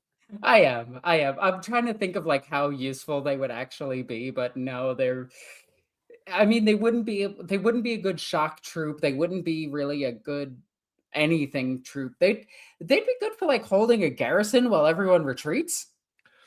So here, okay, we were talking about like our headcanon and stories we'd like to tell, like the Hulgast story, which I still think is great. Mhm. But you specifically calling out Primal, which is a great cartoon. Jendi Tartarovsky is just brilliant. Yeah, it's amazing. You can imagine I don't know. Have you seen that movie called Prey? It's one of the Predator films that takes place Oh in my the. god, yeah, it's the best. It's the second best Predator movie in existence. All right, so what if that movie, but Neandors as the protagonists? So imagine Spear from Primal having to duel with a Tyranid Lictor or a Dark Eldar Mandrake, something like that would be kind of wild. Okay. I like this idea. All right. But I think we have to go a little bit crazier on it to make it like way more 40k. Somehow he has an archaeotech weapon of some depiction, and it is just a primitive weapon that just makes him good. So He's he's got like like, a power sword or something like that, or a I would fallen go custodian spear. I would go even crazier on this, and I would give him a powered shillelagh, just a power maul Hmm. that doesn't look like much that he just walks around with. Like And because he's primitive, he treats other creatures with like some sort of respect. I think his like second in command uh the Jerichos, the orangutans. oh, Jakaro, yeah. Yeah. Oh, Jakaro are cool. Yeah, a Jakaro. Okay, so now we've got an Archaeotech planet with a Jakaro, and we've got a Neandor. I mean, this is we're getting dangerously close to a Thundar the Barbarian in 40k, which I love. I like that you saw where I was going with this. Ukla the Mock. No, but like he doesn't understand what's happening, but he clearly can tell like what is evil. So he just keeps attacking everything because it's the Imperium and everything is evil. But like demons start attacking, he doesn't have a proper understanding of all of the fear of demons, so he just runs in and beats the piss out of them. Or he fights orcs or something. So if you take into account, thousands of years of evolution, you could have a world that was taken during the Great Crusade, or even possibly later. And like my first thought was like some sort of penal colony where like Spear is actually the descendant of the Arbites, and his power maul is one of theirs from like Oh, the I like judge. that. And yeah, maybe maybe the Jakaro was a Xenos they had locked up at some point and then broke free because Jakaro. And it could be a lot of fun. Planet of the Jakaro, it says Mr. Matubra. Also, could you imagine a Jakaro warband? How scary that would be. It wouldn't be that scary, honestly. No, like imagine if they were your enemy. There's just Jakaro are not something you would see as dangerous unless they're guided by a greater by something with actual sentience. Because remember, Jakaro are not actually sentient; they're savants. Yeah, they are just like silly little monkeys. Adept Zaius. That's what it is. I love the name. Dr. Zaius, Dr. Zaius, Dr. Zaius. Mordecai Crescent says, I propose a new 40k video game. It is a lovely day in the 41st millennium, and you are a bored Jacaro. All right, Jacaro, we need to do a minor Xenos show for sure and talk about Jacaro because they're just really cool. So the Andors are done, which leads us to Nightsiders. Are you familiar with Nightsiders? Where did you find these? Were you just like, this was mentioned once by accident? Listen, these guys actually have Nightsiders are from the same place that brought us the Afriel strain, White Dwarf 303. They're also mentioned in Liber Xenologus, and they have a short story from the Black Library. So kind of okay, similar. So these guys are more relevant. They're a little more relevant than you think. Okay. But they are very, very, they're much like Afriel Stray. They are one of those that's very, very rarely mentioned. So Nightsiders, also called Homo sapiens tenebris, which is a great name. These guys evolve on worlds that are shrouded in darkness. They have a variety of particular attributes, including echolocation. They can see like bats. Okay, so they scream at you. Yeah, these guys, I'm sorry, not the Gland Warriors. I got this mixed up. The Nightsiders are the ones that can glow. Chemiluminescence allows them to glow in the dark, which seems like a really terrible adaptation for dark, but what am I, who might have judged? I mean, lanternfish. Right? They are sometimes used in Imperial Guard regiments for underground or night operations because they see very well in the dark. Yeah, but they glow. Sometimes they glow. But that they are generally reviled and mistrusted by the Imperial Guard, by the Astra Militarum, because they either have oversized eyes or no eyes at all.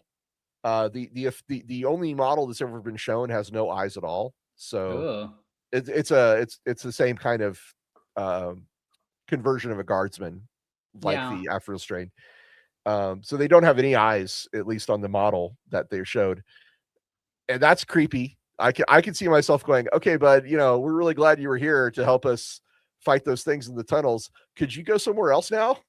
Could you not be here? Oh no, friendly fire. Oopsie daisy. So Nightsiders, I don't feel are particularly cool, unfortunately, but they are more relevant than Hulgasts, Afriel strain, and Longshanks. I reluctantly agree because there's not enough about them. They're cool. They remind me too much of Urgul, the creature that's with the Drukhari. Urguls, yeah. Urguls. Those are actual Xeno species. Also, what is up with GW and just loving humans evolved in dark places? Sticks and Stone 77 says they're distrusted. Me seeing the eyeless, glowing, screaming thing in the dark. Can't imagine why we wouldn't trust this guy. Yeah, that makes sense. I wonder what they scream like though, because there are hilarious screams that they could do. There are probably more accurate screams that they could do, but I'm just imagining they just scream like ah. Who knows? I mean, in 40k, they probably scream like a goat and use that reflection to navigate. Wow, these guys are masters of stealth. Ah, there they are. They're glowing right there. Yeah, see the glowing guy screaming at us with no eyes? That's the one. Micah says they're kind of like the Ideneth Deepkin. I don't know about that. I think they're cool. The Ideneth are way cooler than Nightsiders. Hawk says... Go ahead. Hawk says there is another artist that does a lot of Abhuman art that I'll have to show. But however, this person's art can be semi not safe for work, so he didn't want to put it in this list. All right, fair Makes enough. sense. I'm just imagining the Chaos Lord on the other side of this attack. What the hell is even that? What is happening? What are those things? They're glowing abhumans that are screaming at us. Shoot them. Apparently my nickname amongst the lore seekers is John Heresy or John Inquisition. And so I've been quoted now by Micah saying, "Thanks, friend. Now prepare to die, mutant." All right. Well, yeah. Fortunately, we've gotten rid of all the there's only one left in our list that has just a tiny bit of lore. So we're about to move on to the big lore ones now, which I'm happy about. Oh. or some of the big lore ones, at least. I'm still giggling at where was that comment? Where the one where it's like, I can't imagine why. I'm still laughing about that. Yes. Why would we distrust the glowing, screaming man in the dark? Yes. Good point. Very, very good point. Ooh, that kind of broke me for a second. Oh Now, man. now we come to the very first Abhumans in 40k, at least the ones for models, which would be the Ogrins, which are Rusty described these guys as essentially fantasy ogres in space, which is not that far off. They are Homo sapiens gigantus. They stand about 10 feet tall on average. They are extremely muscular and extremely strong, extremely tough. They are stronger than a Space Marine in power armor. Even a Primaris Space Marine in power armor is not as strong as an Ogrin. And Ogrins Keep are... in mind, one Ogrin potentially, if you go by the earlier story, picked up a Chimera, or by the newer story, dragged a immobile Chimera dozens of meters and then bravely went into it to get a med pack for his commissar. Ogrins evolved on high gravity worlds, or possibly engineered, but the Imperium seems to believe it's an evolutionary adaptation, at least. They are extremely difficult to kill. They can survive wounds that would kill 3 men, typically. They are, however, they all this strength and size comes at the cost of their intelligence. Ogrins are typically have, like, at best, a childlike sense of the world. There are the most capable ones are given an implant called a bone that enhances their intellect to still less than human, but like they're geniuses of their kind, and they're called boneheads. They can count to 4. They are typically I can only count to 4. I can only count to 4. So boneheads typically lead their groups, and the Astra Militarum, they're most commonly used as shock troops, either with slab shields and mauls to go into close combat, or ripper guns, which are clubs that can also be used as an automatic shotgun. Their automatic shotgun is so strong that it's on par with an autocannon. It fires this big of a round. It's a big shotgun. It's a really big shotgun. The only downside, at least in the past, you'll have to tell me how the rules work now, but in the past, the only downside to the Ripper gun is that it was very short range. It is still short range, and it's not nearly as good with their terrible ballistic skill, but the slab shield and mace combo is nuts right now. It is so good that it gave the guard a 60% win rate. They are exceptional close combat troops. The Astra Militarum tends to use them more as bodyguards for high-ranking officers. They really, really like commissars. I can't stress this enough. They actually like commissars because commissars are nice to them. So maybe as a way to compensate for the limited intellect, Ogrins typically have a very friendly and good-natured disposition. Typically, they're not malicious by nature, and this means that they tend to be easily indoctrinated into the imperial cults, into the imperial creed. They tend to respect their officers and especially commissars because of this, because they form a bond with them. What are some other things about Ogrins that you like?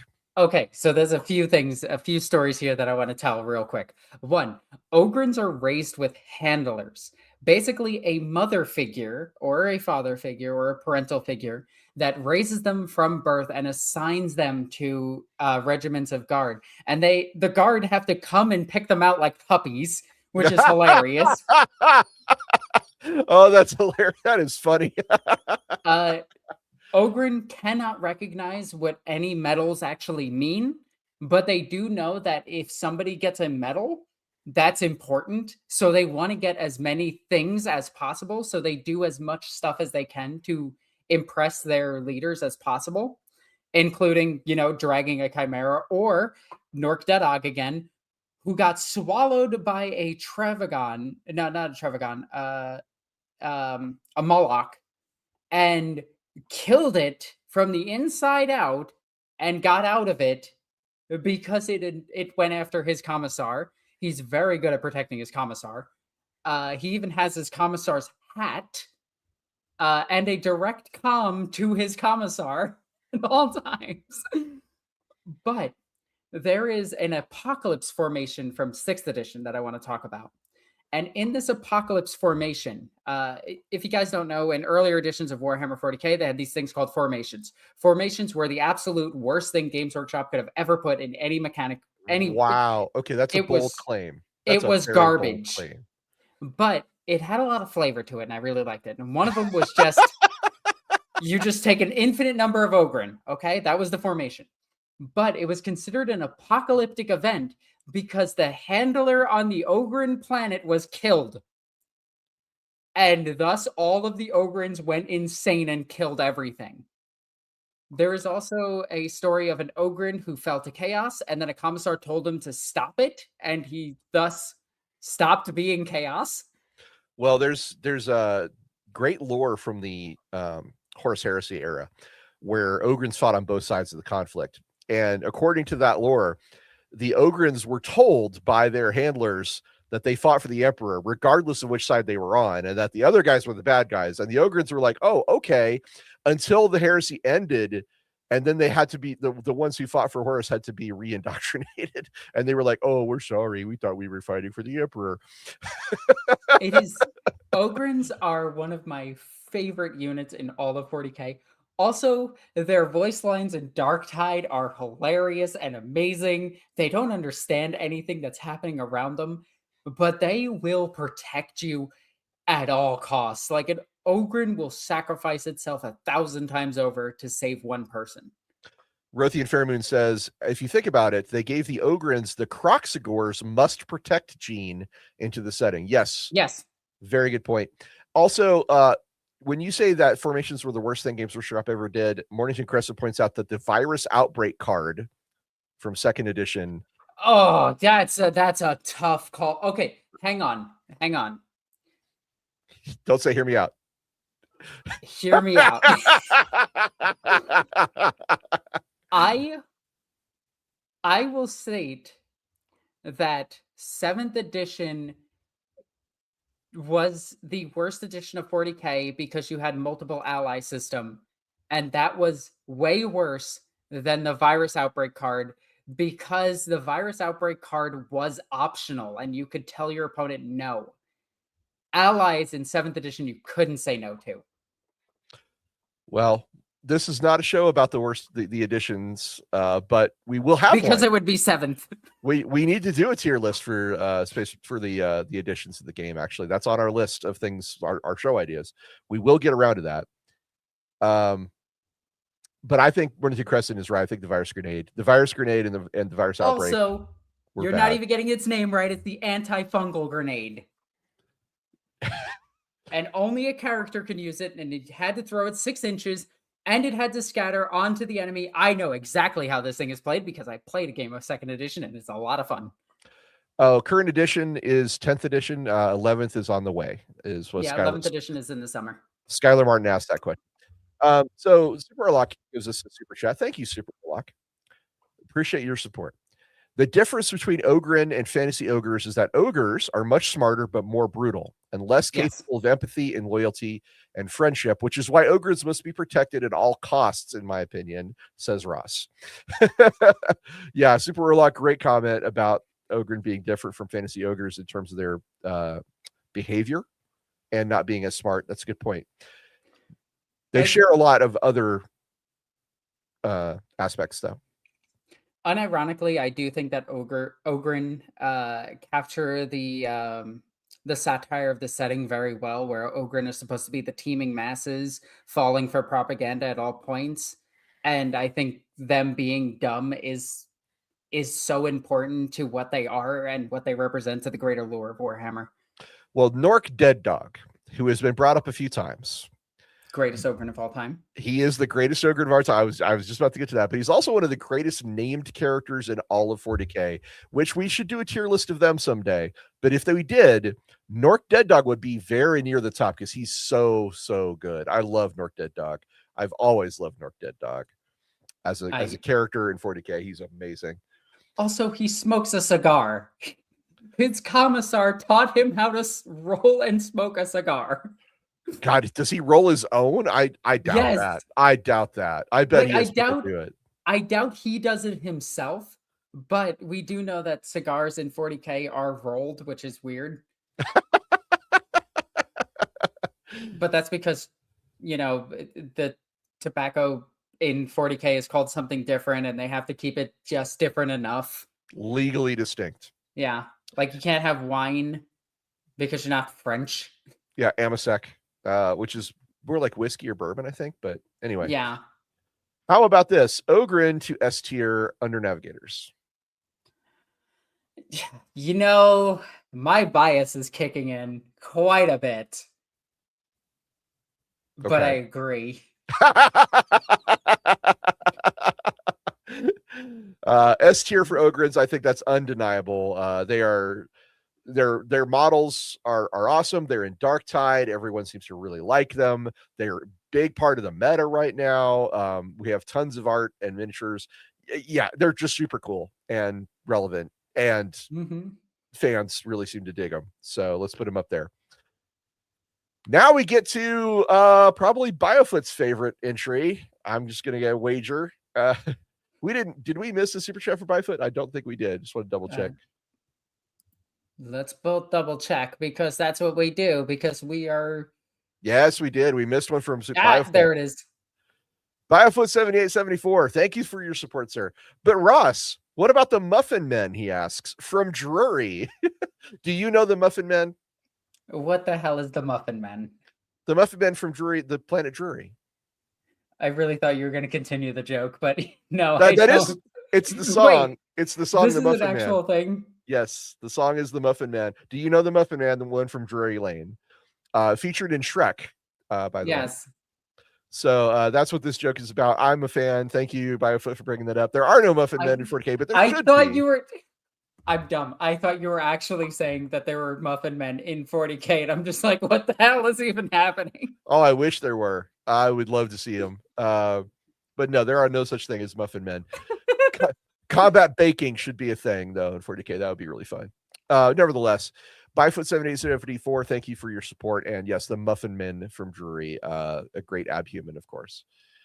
So now we're on to the Pelagers. The Pelagers are going to be very, very, I think, popular with our group because they are fishmen, which is one of Biofoot's favorite things. Yep. Is it possible to get a bigger picture of them? Oh, they have there's no official model or anything. Oh, yeah, but we can find art for this. Somebody's probably done this. Well, go for it while I talk about Pelagers. Pelagers are called Homo sapiens oceanus. They are aquatic or semi-aquatic abhumans adapted to oceanic planets. They are believed to possess physiological changes suited to deep water environments. Now, do not put in your head Kevin Costner from Waterworld, because Pelagers are big, Ogren big. They are designed for the very deep depths of the ocean and are therefore built like tanks with gills and scales.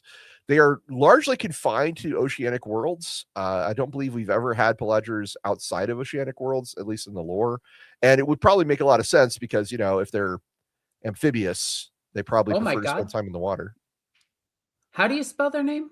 Pelagers. Pelagers. Okay. I found a different company that has a fishman that's very close in spelling, but no, it's not that. Pelagers. I don't know. What would you? Pelagers is probably the closest because pelagic means fish like. I have no idea. So, here we go. The giant rat that makes all the 50-55, great name, says we got to add in Scalies from Necromunda. I love Scalies. Big fan. Scalies are so cool. Somebody quote that. I used to have a under Underhive gang. I forget the name of that they were. Scavies, I think. The Scavvy gang, maybe. Anyway, I had the gang and I had Scalies because Scalies were really cool to me. I'm a big fan. But Necromunda is 40k adjacent, and Scalies and Goliaths and Ishers, which we have talked about before as abhuman adjacent. Scalies would be sufficiently abhuman to be absolutely, like, no question about it, abhuman. There's just not a lot of lore for them in 40k outside of Necromunda. And again, Necromunda is kind of adjacent. It's its own little separate thing. But yeah, thanks for bringing them up, because I did want to talk about Scalies and I just never got around to it. Oh, that is a shark man. This is what the wiki is putting as them. No, that's not. So there's no official model. There is nothing, but the amount of abs on this guy makes him an abhuman. Oh, that is great. Look at all those abs on that abhuman. Oh my God. Did I do this for a pun? He might be the most abbed human. He might be. Well, he's certainly not human. But wow. Wow. That is great. Oh, big Never fan. say I don't like a good pun. You could. I suppose you could argue that blanks are kind of a form of abhuman, but they're visually indistinguishable. So I didn't want to include them as a thing, because they're basically just humans with a little extra thing, you know. So I don't know. That makes sense. I also wouldn't consider Jurgen a subhuman. No, that was it. Yeah, it seems reductive to apply it to blanks. Pelagiers. Let's go Pelagiers. Pelagiers sounds cooler to me. According to some lore, can breathe any liquid, and one was sent down into a black fortress on board the Black Fortress, or sorry, Blackstone Fortress. There was a section filled with some sort of strange liquid, and the Inquisitor sent his Pelagier into it to recover tech and items from within this flooded section of the Blackstone Fortress. So they can here we go. Hooligan Mulligan, $2 super chat. Thank you, sir. I love Scalies. Ross Watson, 2/11/2026. Sure. That's the fine. best part is he doesn't know what that is. Oh, is there? Oh, you know what? I'm out of touch. Is this now? It's a furry thing for like reptile people. Oh, okay. Well, okay. You know, it's fine. It's not the worst. Yeah, trust me. It's probably fine. But thank you for bringing that. I did not know that Scalies was a furry subgenre. Yeah, that's why it's hilarious every time it gets mentioned in 40k. Oh, okay. Well, that's neat. I mean, it's not as bad as yiffing, I suppose, but yeah. Yeah. All right, Seb Hutchins coming in with a 20-pound super chat. Thank you, sir. The steel chair of Seb Hutchins. Loyal Morg, herald of the big and strong rogue trader of the Orbitic, or if the Sky Crown, says Ogren should be on top because we's big and loyal and strong, and Boldy says the Emperor would be happy if we was. Boldy, of course, a reference to the rogue trader retinue that we built a couple of weeks ago, or last week, and that was awesome. Yeah, Ogren to the top of S. Boom, there they go. Congrats. Ogren should be on the top. They are on the top. Thank you, sir. That's super nice of you.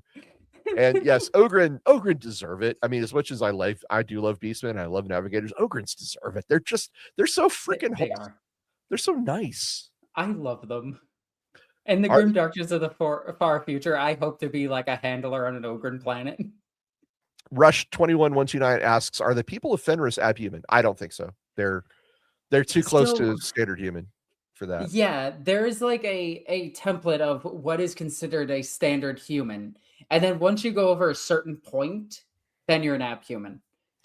All right, so here's the question. Where do Pelagiers go on the tier? I really think they're kind of neat. If we had some official art, because these are like fish people, like, you know, this is the Fishman of 40k. Like, we have it. We did it. We succeeded. Congrats. Here's your Fishman. Like, I think just because C tier. Oh, you know what? I think he's right. I think he's right. Top of I C. do agree. I think top of C. They're just neat enough. Like, I also love the idea that they could breathe any liquid when that's not exactly what happens. They breathe the oxygen that's in the liquids. But I imagine that no one understands that in 40K. They're Like just I like, said, hey, it breathes water. it's in a piece of lore regarding the Blackstone Fortress, regarding an Inquisitor.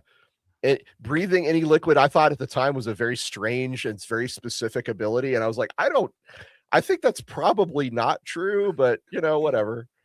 I could breathe any liquid. Can you breathe lava? Lava's a liquid. Yeah, don't Hawk says don't try this at home. Yeah, I would not try this. So Pelagius C, is that okay with you? C tier? I agree. I agree. All right. Anybody who wants to change that, you know what to do. Anyway, let's talk about the hobbits. The hobbits of 40K, the ratlings. I love that GW finally just went, fuck it, they are hobbits. We're not pulling any punches anymore. They have a pug. Their kit comes with a pug and a chicken, like an actual cooked chicken. So, fun fact, halflings in D&D were originally called hobbits, and they were until the Tolkien estate sued the TSR, and TSR then changed it to halfling instead of hobbit. Halflings, of course, made their way into Warhammer Fantasy because Warhammer Fantasy was very strongly influenced by D&D. And then Warhammer 40K, which was very strongly influenced by Warhammer Fantasy, brought in the halflings as ratlings. Which definitely didn't confuse anybody thinking that they were, Skaven. So actually, the name of ratlings and the pedigree of ratlings in 40K is one of the reasons why Space Skaven is just not ever going to be a thing, I think, unfortunately. Yeah, sadly. But Andy Law, our good friend and host of Lorebeards Warhammer Fantasy, along with Lore Master Sotek, Andy Law says it would be bad to put Skaven in 40K because then it would kind of undercut their uniqueness as a race, a species for Warhammer Fantasy. I do tend to agree with that. And as interesting as it would be to see Skaven in 40K, they're just so perfectly done in Warhammer Fantasy. I don't see a different version of that being anywhere near as cool. I agree with this, and I also add the Lizardmen. Like, they are so uniquely fantasy that it is one of the few unique things that Games Workshop has. Nestor Vitumbra says they're taking the ratlings to more Medrengard. They've taken the ratlings to Medrengard. I think calling them ratlings, though, is a very good, middle ground. But they're not rat-like at all. It's a way to make them. This is bringing out the not satire, but just that the aspects of the Imperium that is not good, right? Like you could tell the Imperium is not a good guy because they have this whole group of diminutive humans, a human subspecies that they decided to call ratlings. The ratlings did not call themselves ratlings. No, this is what the Imperium calls them. It's a derogatory term, and it just goes to show that the Imperium is not the good guys, I think. But hey, that's unfortunately their name, and they're sticking with it. And by golly, they do have some really cool minis for these guys. Yeah, they do. The new miniatures look amazing. The Blackstone Fortress ones looked really cool. The old ones looked like shit, but the new ones, oh my god, the hotness! I got when Sam and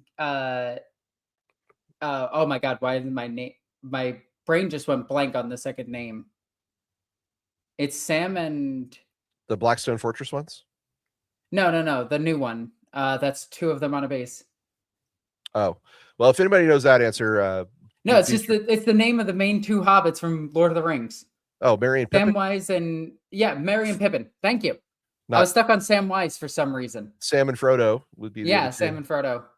It is Sam and Frodo. Thank you. Okay, Sam and Frodo. Mr. Frodo. But it's very clearly a nod at them, and I absolutely love it. They're just eating and sniping, and it's just so cool. So like hobbits, ratlings do have hairy feet. They love to cook. They love to eat. They are somewhat stereotyped as burglars, thieves, and scoundrels in the Imperial Guard. They tend to be the ones you go to scrounge up things that you couldn't ordinarily acquire. Yep. They're also very sneaky. Of course, this is stereotypes. This is not necessarily how they are as a people, but the Imperium sees them as sneaky little bastards who will knife you in the back. That is probably not true. However, it is possible that we might see a Black Library book that focuses on these guys in the future. I think that would be great if that were to happen.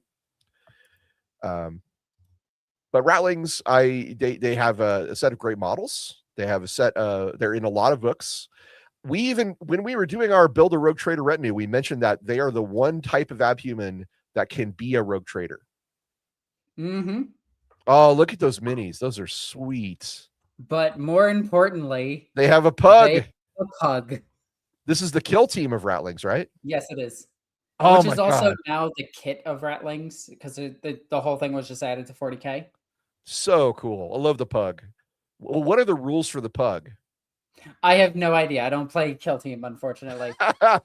And I don't think the pug has rules in 40K. Let me double check that really quickly.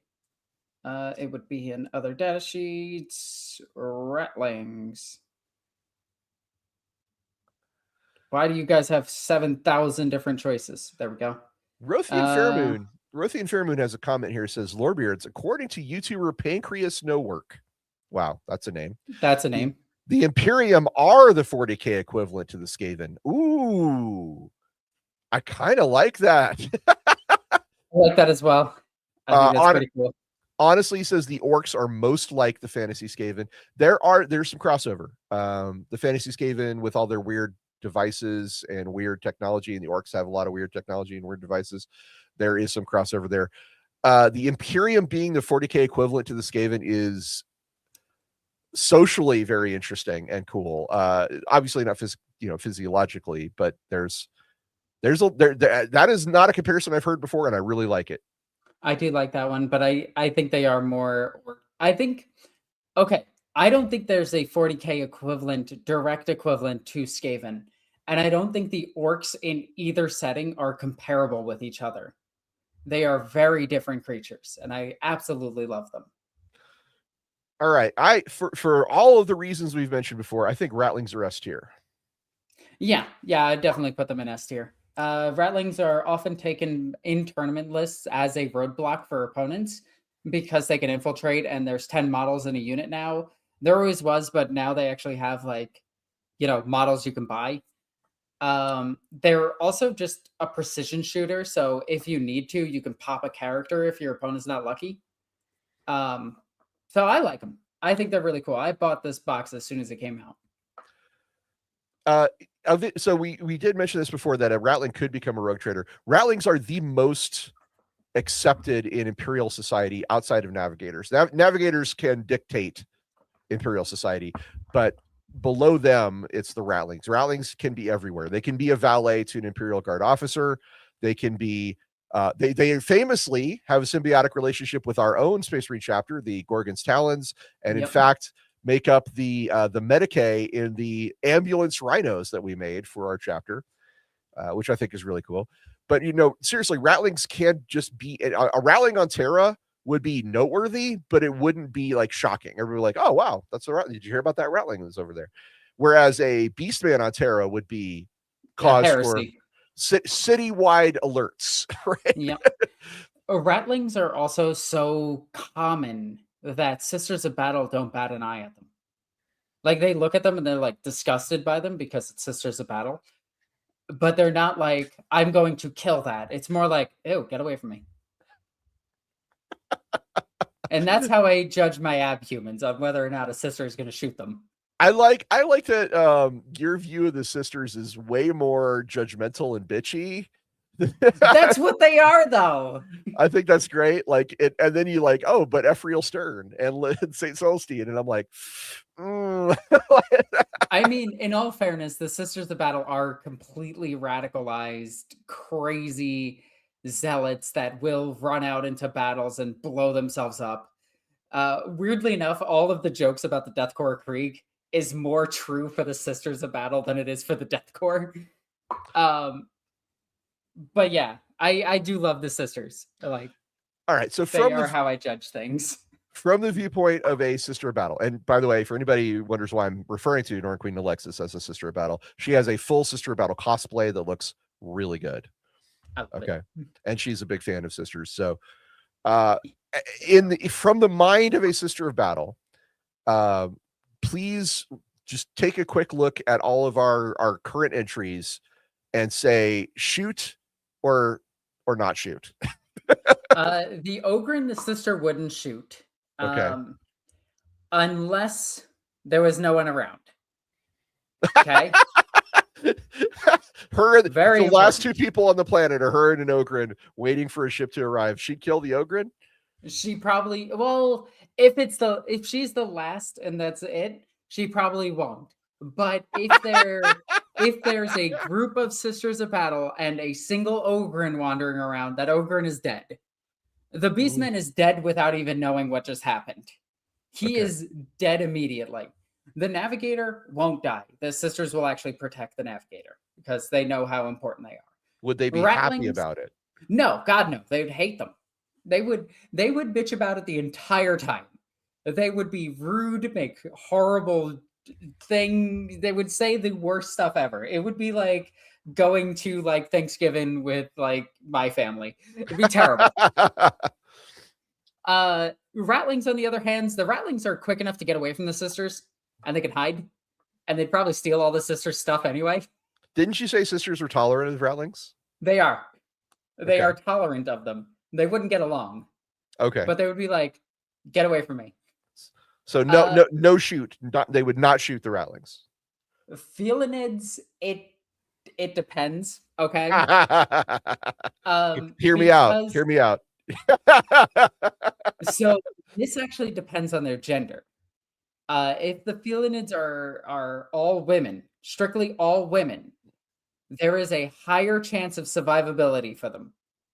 If they are all men and like, you know, Khajiit looking, the sisters are going to kill them. But so the more human, the better. The more human and the more women, the better chance that they have to survive. For those of you that don't know, there is a Sister of Battle book where they talk about landing craft, where they had to land with the guard, and the sisters outright refused to let men aboard the drop ship. So yeah, they are incredibly sexist. Everything from B tier and below is dead. Glad warriors are dead? Okay, it depends if the sisters know that they're Gland warriors. All right, I mean, let's put a different frame on this. The sisters encounter this abhuman, and they are aware that it is an abhuman. So it depends how mutated they are. Well, Gland warriors are not mutants. They're just guys who have surgical stuff put in them. Remember, their skin gets hard and crusted and everything. Yeah. Talons. So yeah, they might misinterpret this as chaos corruption and kill them. Okay. Nightsiders. Dead. Pelagears. Probably dead. Afriel strain. Dead. Okay, here's the fun part. Afriel strain would probably like show up and the sisters would be like, oh no, these guys are great. They're fighting. They're winning. As long as they're winning, they're good. And then the first setback, kill them all. They're terrible. And everybody's like, what happened? We're not sure. They just decided to hate the Afriel strain for some reason. Nobody likes the Afriel strain. Yeah. The Longshanks they'd probably get along with. Because they are weird looking, but they are Voidborn. And sisters do know what Voidborn look like. Some sisters are Voidborn. Yeah, some sisters are Voidborn. This really depends on what the sister leadership is looking like. If the canoness says kill them, they're dead. It doesn't matter what it is.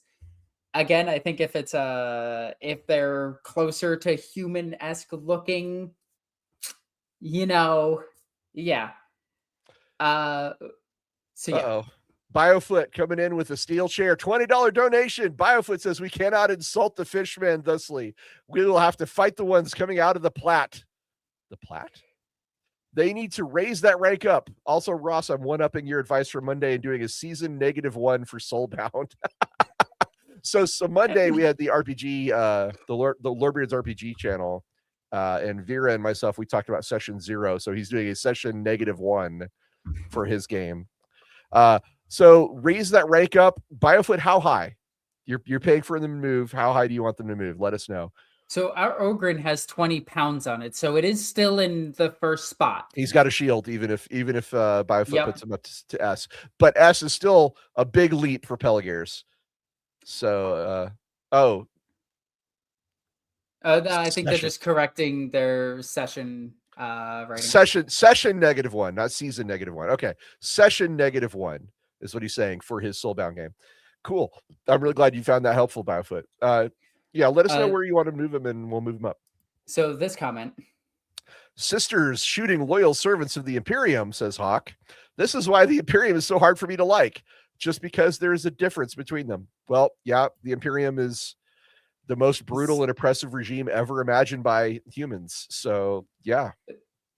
If you listen to the intro to Dawn of War Soulstorm, the Sisters of Battle are so willing to kill their own allies. They are the most feared ally to have. They will kill Space Marines. Like, even in the animation, the sister was ready to kill the salamander. Like, she was just like, "You're protecting these faithless? All right." And it was only because Sakan actually talked her down that she didn't, and because of Necron fighting them at the same time, she decided not to kill the Space Marine. Yeah, Hawk says he's aware of, the Imperium are not good guys, and it's important to point this out because let's just say I don't like the current way Games Workshop tends to glorify the Imperium a little bit, so I'm pushing back on that a little bit. Let's just put it that way. Biofoot says not asking for S tier, A tier, as you both like. Yeah, all right. Yeah, A tier. Yeah, fine by top me. of A tier. Congrats, Biofoot. It makes sense. You got your fish, man, buddy. Getting those felinids down where they belong. Oh, well, felinids would definitely fight with Fishfin because they're cats. Yep. And Micah says, I don't know if she could have killed him since he's a named Space Marine and they are OP, but she definitely would have tried. That is very true, but given their proximity to each other, there is a good chance the Space Marine could actually dodge the bolt round, because bolt rounds, weirdly enough, are not supersonic, which is so silly to me. But they're not designed to be supersonic. They're designed to burrow through armor, then explode. So they're really good at anti-Space Marine and anti-power armor weapons. That's a whole nother story. I could get into that later. Well, remember, bolters were not designed to kill other Space Marines. They were just designed to kill things generally. Yeah, well, things that were in armor that were tough. So let's move on to the subs. What in your head when I say subs, what are you thinking? That time that a bunch of billionaires exploded while looking at the Titanic. Woo! That's true. That cheered me up. Oh my God. Well, so oddly enough, there was if you look at the graph of deaths caused by the Titanic, there was a slight bump that year. But subs as a abhuman, there's very little known about them. They're from that same white dwarf that gave us the Afriel strain, and the subs are really just incredibly hideous people. There are subspecies that have incredibly hideous facial features that just are really disliked. Oh no, I can't make the joke. I'm not gonna make the joke. They are frequent victims of ecclesiarchy purges, which makes sense because the ecclesiarchy is like, oh, you don't look very human to me. So they live in constant fear for their lives. Several groups seek redemption in battle and have joined the Imperial Guard to sort of, prove themselves worthy of, existing in the Imperium. The subs are far more numerous than anyone realizes. There is a whole bunch of these guys. They just tend to be invisible because they like to hide because, you know, the ecclesiarchy. I mean, yeah, you just put a mask on and you can't be seen. They are considered mutants or a strain of mutants that are stable enough to breed. True. They are only listed in that one white dwarf and in the Liber Xenologus. So that's the only times we know of them. That is all of the lore that exists for the subs. I'm not going to make any jokes about them. I'm really trying hard not to make jokes. I imagine the jokes you're thinking of are related to the size of the sandwich. Probably. What? No. I was going to make a worse joke than that. Oh, okay. But all right. I will say that when you mentioned sub, the next thing that I thought of was Iron Lung, and that movie was amazing. I did not care for it, surprisingly enough. Heresy. I know. We're allowed to still be friends. Yep. The thing is, I think these guys are. They're so ugly. They're at the bottom of D. Well, the only thing I can think of that this is a reference to, because almost everything in 40K is a reference or a joke or a riff on something in pop culture. And the only thing that brings to mind here are the chuds, CHUD, chuds. Oh my God. Right?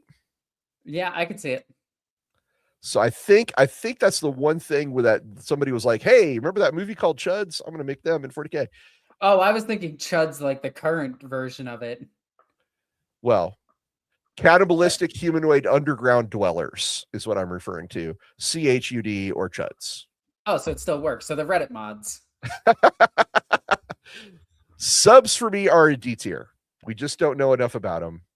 There's no models. Being ugly and victims of the ecclesiarchy is just not cool enough to be anything higher, in my opinion. God, I keep thinking of that stupid SpongeBob quote. I caught the ugly. When he just had bad breath. Oh, wait. Azarias has got a lot of comments here about stuff. I'm trying to find the first one. The grimdark side of that is good. I think he's talking about the sisters gunning down fellow Imperium citizens. But I think it's also important to note that the Sororitas's commitment to the bit would also make them one of the best allies to have when shit hits the fan, if you're a faithful Emperor worshiper. Yes. But if you're not faithful enough, they'll still kill you. I would point out that Commissar Kane regards them as the worst allies to have because they tend to put their faith above all kinds of military tactics and strategy and doctrine, and they will leave their position and charge off after the enemy at a moment's notice, which can leave the guard swinging in the wind. And Kane and I are thinking alike on this. Is like I would be very dubious of having sisters like hold the line. But sending sisters ahead to charge the enemy, yeah, I'd be behind them. Yeah. 100%. Power armor, bolters, they're going to do some damage before they go down. Oh my God, the suds also. Oh, you are a terrible person for reminding me that. Hooligan Mulligan, thank you for your support, sir. Gave us a super chat. Alexis, remember SpongeBob also got the suds. Yep. Oh boy. All right, so now we're on to the Troths. Troths are the last of the minor versions of Abhumans. What do you know about Troths, if anything? Very little, apparently. So they are called Homo sapiens verdantis. They're from a planet called Verdantis. I think it's. Sorry, I can't remember exactly. They're from a planet where that's the part of the name, and they are basically plant people. Like they have. Yeah, Verdant is the name of their planet. So Verdantis, Verdant. They are endemic to that world, and they are physically adapted specifically to that world to the point where it is reported they cannot survive very long off planet, which makes them virtually unknown anywhere else. Troths, what a useful ally. They put down roots into their planet, and they share plant-like characteristics. I mean, that's really, really cool, but that's it. Yeah, there are no models, obviously, and I don't believe they've ever been mentioned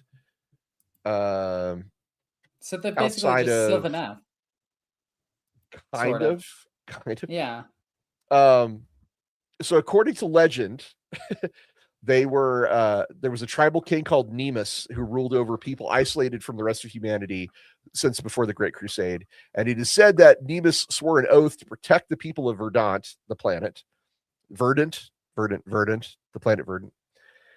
And as a result of his oath, his descendants became the Troth, and they share a symbiotic relationship with the force of their homeworlds. And this allows them to sort of they have flesh as tough as oak. They have digestive systems that can extract nutrients from the earth. They're only ever mentioned in Liber Xenologist and the Warhammer 40K rulebook from 6th edition, which had a lot of Abhumans in it. Yeah, it did. I've never seen a model for this, and I don't know where Hawk found this artwork, but it's kind of rad. Maybe it's that semi not safe for work guy. But Troths are weird. They're plant people. You mentioned that their skin is as tough as oak in a galaxy that has bullets. Yeah. I mean, that's nice. My skin is as tough as oak. Bro, I'm wielding a chainsaw. Cool. This laser gun can boil the blood in your body instantaneously. What's going through your body right now? Liquids. Zap. Boom. Broccoli man. Nestor Vitumbra says they're broccoli men. Yeah, they kind of are. Oh my god, it's a reference to the Fallout New Vegas vault where the people turn into plant people. Vault 22, yeah. The spore carriers and the spore hulks and things like that. Maybe. I'm not sure. This is one of those very, very obscure pieces of Warhammer 40K lore. Before I researched for Saturday's show and this show, I didn't know that Troths existed. So I'm probably gonna forget this immediately. Do this. So I'm gonna say bottom of C. They're slightly more interesting than the Drapanes, the Neanders, and the subs. Yeah. Slightly. Yeah. Very slightly. The next one is weird because they are abhumans, aliens, and Imperials at the same time. Yeah, you know the Votan pretty well. So why don't you talk about the Leagues of Votan or the Squats or the Kin? They're all basically the same. Okay, so tell us they're about actually very different.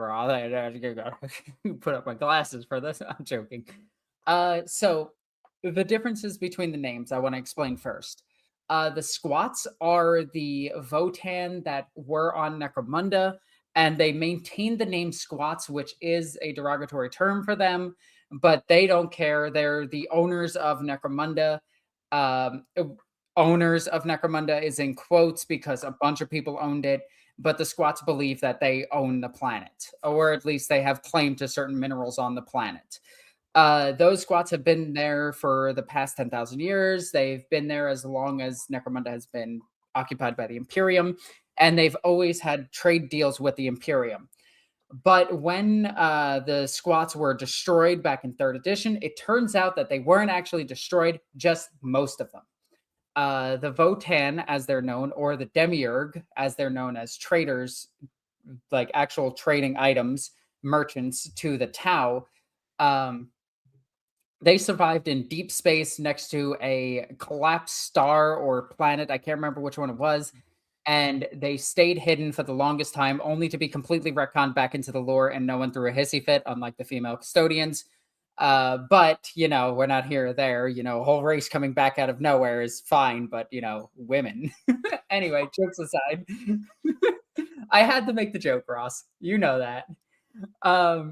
But when they came back, they brought back all their mining stuff and everything, and they really dug into the theme of them. Anyway, the Votan have super ancient computers that are starting to fail. They're at the very beginning of failure. But these, the way the Votan maintained themselves throughout the years with such low numbers is that not the Men of Iron, the Ironkin, which is definitely not the Men of Iron, completely different. It might not be completely different after all. But these machines would take the genome of the kin themselves and remix it so that they can make a new kin that isn't genetically related to the other kin so that they can continue their lineage. But as time is progressing, it's starting to fail a bit more, and redundancies are happening, and more kin are coming out with like different types of mutations that might be good for certain worlds but not good for others. They still do the mining things. They trade with the Tau. It turns out a lot of the Tau's super advanced technology is actually leftover remnants that are too large for the Votan to use anymore. Like their ion weapons and their I think it was the rail weapons were also like the Kindred just hold them as rifles, where the Tau need in a very big version of it that is still a rifle. But they also need battle suits to actually wield the rail rifle correctly. Where the Kindred can just hold it. They're just like, cool, look at this gun I have. The Kin also have a bolt revolver, which is pretty neato, which didn't exist at all. And I said this to somebody a long time ago. And if that person is watching now, I am sorry. The bolt revolver does now exist. But yeah, the Kin are still kind of finding their own feet. Their novel didn't really explain anything about them too much, and the lore is still kind of all over the place with them. They don't know what they're running into the same problem they had a long time ago, which they don't know what to do with them. So the Leaks of Votan, or the Kin, or the Squats, this Or the is Demiurge. or the Demiurge. This is a unique example of Abhumans that have ascended to become their entire own faction, which is awesome and a hell of an achievement in 40K to get your own faction. Like Alexis said, they used to be a faction called the Squats back in the early 90s, and they went away because Games Workshop kind of didn't know what to do with them, and they just said the Tyranids ate them all. And then later on, a new regime at Games Workshop came around, and they said, you know what, let's bring these guys back and do something interesting with them. And that's where we get the Leaks of Votan. The Kin, as they are called, are cloned, heavily engineered, a human-derived species, and they make up the Leagues of Votan, which is the name of their faction. The Kin are technologically advanced. They are squat-statured. Their civilization dwells around the galactic core in Warhammer 40K. They are pragmatic, clan-focused, and fiercely transactional. Yeah. And they are defined by ancestor worship of vast thinking machines called Votan, which I believe is what you were talking about, the things that are starting to fail. The Iron Kin, or the the Iron Kin are the ones that work besides them that are AI. Mm-hmm. And then the Votan itself is the supercomputer that is definitely not that is definitely AI, but is definitely not a man of iron. Their culture is built on mining, trade, and holding grudges for a very long time. They are space dwarves. They do have a book of grudges. They are space dwarves. The Kin descend from human settlers during the Dark Age technology, also called the Age of Strife, who are radically bioengineered to survive extreme conditions in the galactic core. This resulted in dense bones, high muscle mass, and exceptional resilience. They reproduce via controlled clone lines called clone schemes. Yep. These create stable families of genetic templates rather than identical copies. And this means Kin can vary in appearance and aptitude while remaining very robust and warp resistant, which is a big deal. Oh. And got a comment from Nestor Vitumbra. This is true. You can play them in every edition of Horus Heresy. Nestor Vitumbra points out the Imperialis Militia Army list also mentions kinfolk as the upper class among Abhumans on many worlds. So during the Great Crusade, you can, during the Heresy, you can recruit these guys for your Imperialis Militia, which is pretty cool. That's pretty rad. And let's see. Their souls are naturally muted in the warp, making them less susceptible to demonic corruption. That's really cool. Even though they have psychers, which is weird. Specially bred individuals who have limited psychic abilities. Usually these abilities help them interface with their technology rather than functioning like a traditional psyker. They can also do geomancy, which is, super convenient for rock mining. and stone. Kin society is organized into the leagues, which are the large confederations. In fact, I have one right here. Nice. They have holds, which are their fortress cities or strongholds, and kindreds, which are the extended clan-like family units. All are tied together by oaths of mutual obligation and profit. Their culture is mostly about hard pragmatism, family, survival, honoring deals. These are the paramount things.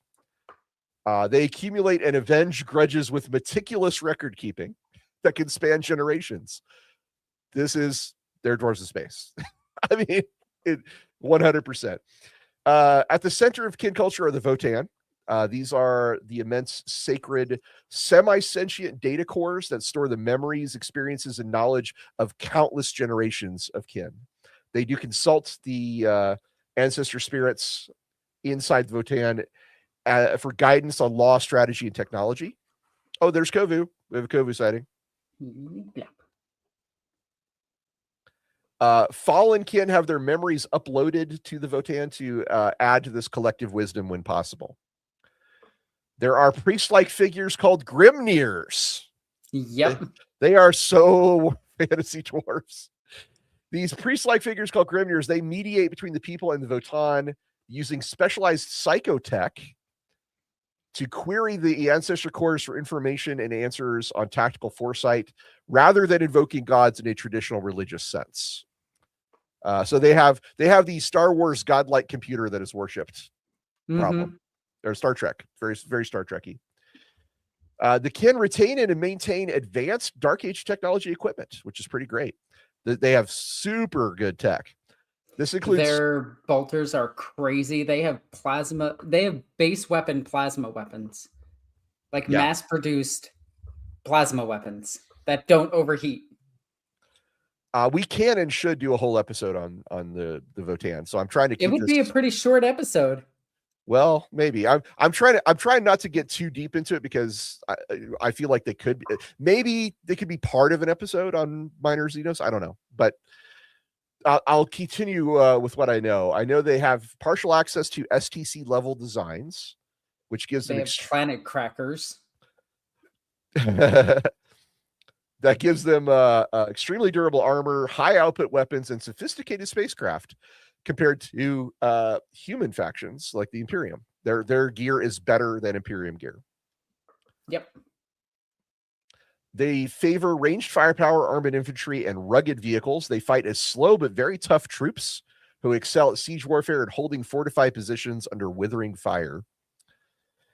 The Iron King, as we mentioned before, are mechanical intelligences that fight and work alongside flesh and blood kin as social equals. I'm going to repeat that, as social equals. The Votan treat something different as not something to be feared, but as something to be brought into their society. Hey-o. Yeah, it's kind of crazy. So the Ironkin, they work as soldiers, specialists, and wayfinders with durable robotic bodies and recoverable cognitive cores. So an Ironkin can die multiple times. As long as they recover the core, they can rebuild it. The kin inhabit kin worlds. That's what they call their planets. Usually resource-rich territories near the galactic core where they constantly battle with orcs, Tyranids, Chaos Raiders, and opportunistic humans, probably rogue traders. Yeah. Who insist on intruding on their mining and trade lanes. Tyranids are one of their arch enemies, frankly. Yep. They have the Trice devoured. Their relationship with the Imperium is uneasy at best. They can be valuable allies and trading partners, but they are uncompromising about contracts and can become implacable enemies if wronged, or if the Imperial authorities probe too closely into their AI and technological secrets, which the tech priests of Mars would love to get their hands on some Votan stuff. Holy moly. I imagine the Votan have to fight off explorer fleets all the goddamn time. Yes, more than likely. The one thing I do love about Votan is there is this nice, like, neutral ground that they can meet the Imperium on. They don't just come to blows immediately. It's the Imperium comes in, the dwarves, hey, fuck off. And then they're just like, no, all right, time for war. Overall, the Leagues of Votann are a fiercely independent power block, which is they're not loyal to the Imperium, but they're also not aligned with Xenos empires. They're guided by their ancestral data, their contracts, and the survival of their own kind above all else. I will point this out. They are not an ally to the They are not an ally to the Tau. They are a trade partner to the Tau. So the Demiurge being an ally to the Tau is one-sided. The Tau think they're an ally. The They're not. Votann do not consider themselves an ally. So these guys are they're basically a version of humanity that's way better than the Imperium. First of all, I want to be really clear. These guys are again, there's no good guys in 40K, but these guys are closer than the Imperium ever has gotten. Now, some of the evil stuff that they have done, just to point out that they are, this is the 40K universe. They have cracked entire planets with multiple civilizations on it just because those civilizations wouldn't move. And they had an ancient document that said that they owned the mining rights to a planet, and they've killed they've killed a trillion because they mined a hive world at one point. Their ships do destroy and destabilize continents when they land. If they burrow into them too much, they will go completely genocidal if necessary to destroy an enemy. They will keep attacking an enemy until it's completely obliterated. They are hyper capitalists. So yeah, but tolerant capitalists. Hey, did you just say that their starships burrow into the planet? Yeah, they have artwork of their starships devouring planets. Oh, it's like the Galactus' ship from Fantastic Four. Yeah, okay, like actually grinding them up for material. Now, we don't know if that's an actual ship that they fly around in, or if that's a ship that is strictly like a space station that's built around to do that work. Again, it is just artwork in the background of a codex. We don't know what the name of that ship is, what it actually does, or how it does it. It's just artwork. This is why we need a new Battlefleet Gothic game, so we can get names for the Votann ships and designs for the Votann ships. That would be because we only have one right now, and that's the Demiurge ship. Yeah, which is not the same. No. Hooligan Mulligan says, by the way, thank you for the super chat, Hooligan Mulligan. Given that the Votann are basically 40K's version of Final Fantasy XIV's Lalafels, I say we give them the same nickname, the Humble Potato. All right, I'm old and out of touch. I'm not familiar with Lalafels. I don't know what they are. Are those the bunny people? Idea, but I like the Humble Potato. Humble Potato is really cool. Are the Lalafels? They're not the bunny people. That's something else. I don't know what they are. Lalafels. I'll have to look that up, but that's really cool.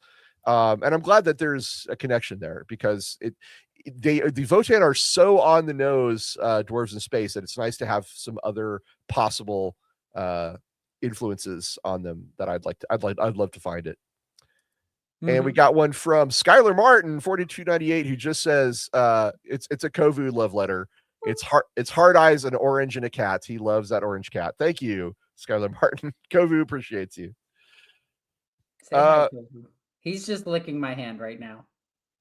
Druzina Quaishian says, Dawi, I mean, Leagues of Votann are always superior. They're really cool. I dig the Leagues of Votann. I don't have an army of them, but I really wish I did. I have painted up 2 armies of Leagues of Votann. I will tell you this. They are incredibly annoying to paint. But they look really cool. I am currently painting up a whatever their psyker is called, and I'm giving him a rat head and a tail because this is going to be Master Splinter. The theme for this Votann army is the Teenage Mutant Ninja Turtles. That's rad. As tough as this is to say, I think they go at the top of B tier. And my reasoning is this. They are one of the worst selling armies. They, unfortunately, I think the worst selling army is still Imperial Agents, but that's because it's an allied force and that's it. And technically Imperial Knights is worst selling because you only need 3 models. They are, in my opinion, they're almost cool. Yeah, but they have a whole faction of models. They have a whole faction of lore. They are, in terms of lore and models, these guys are unparalleled. Plus, They've been around forever as the squats. Their cool factor is very high. I just don't like them. That's my problem. Is I think like I wish GW got an actual theme for them down, because it still feels like the same squats from back in the day, where it's just a shotgun blast of stuff that vaguely is connected.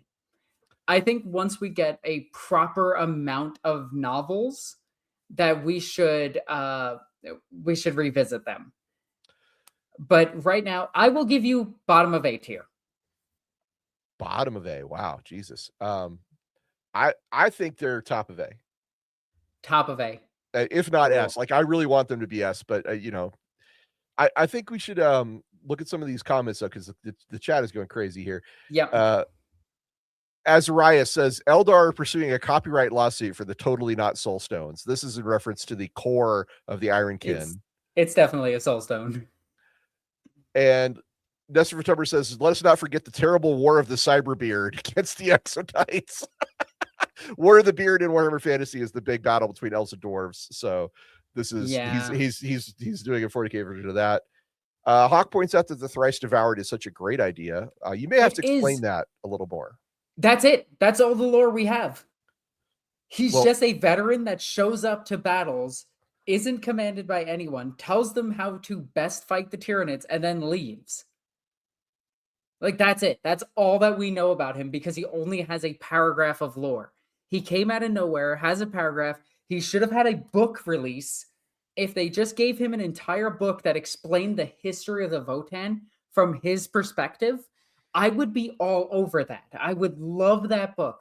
But so far, the one novel that we have about the Votann is such a safely written novel that doesn't do anything, that it was boring to read. It was my problem with it. Well, I agree with Hannah 1439. They have a lot of potential. Votann definitely have a lot of potential. That also, I like. Micah points out that the Votann lie and act more alien because they know that if the Imperium knew they were human descendants, they would try to claim them and bring them into the Imperium. That's true. They would absolutely be annexed. Yeah, I agree with that. Also, there was a comment up here about Odin. Where is it? Can you find it? Here it is. Okay. This one. Grimnir, like Odin, is the site. Oh, it's that the Grimnir are the Psykers. Yes, the Grimnir are the Psykers. Okay. I kind of wish they went more into Scottish and Irish mythology instead of just another faction that has Odin, because there's now 3 factions with Odin, and it's really dumb. For those of you that don't know, Magnus is supposed to be a Odin stand-in. He has one eye. He has the ravens. Yada yada. Leman Russ is trained by Odin, the Allfather.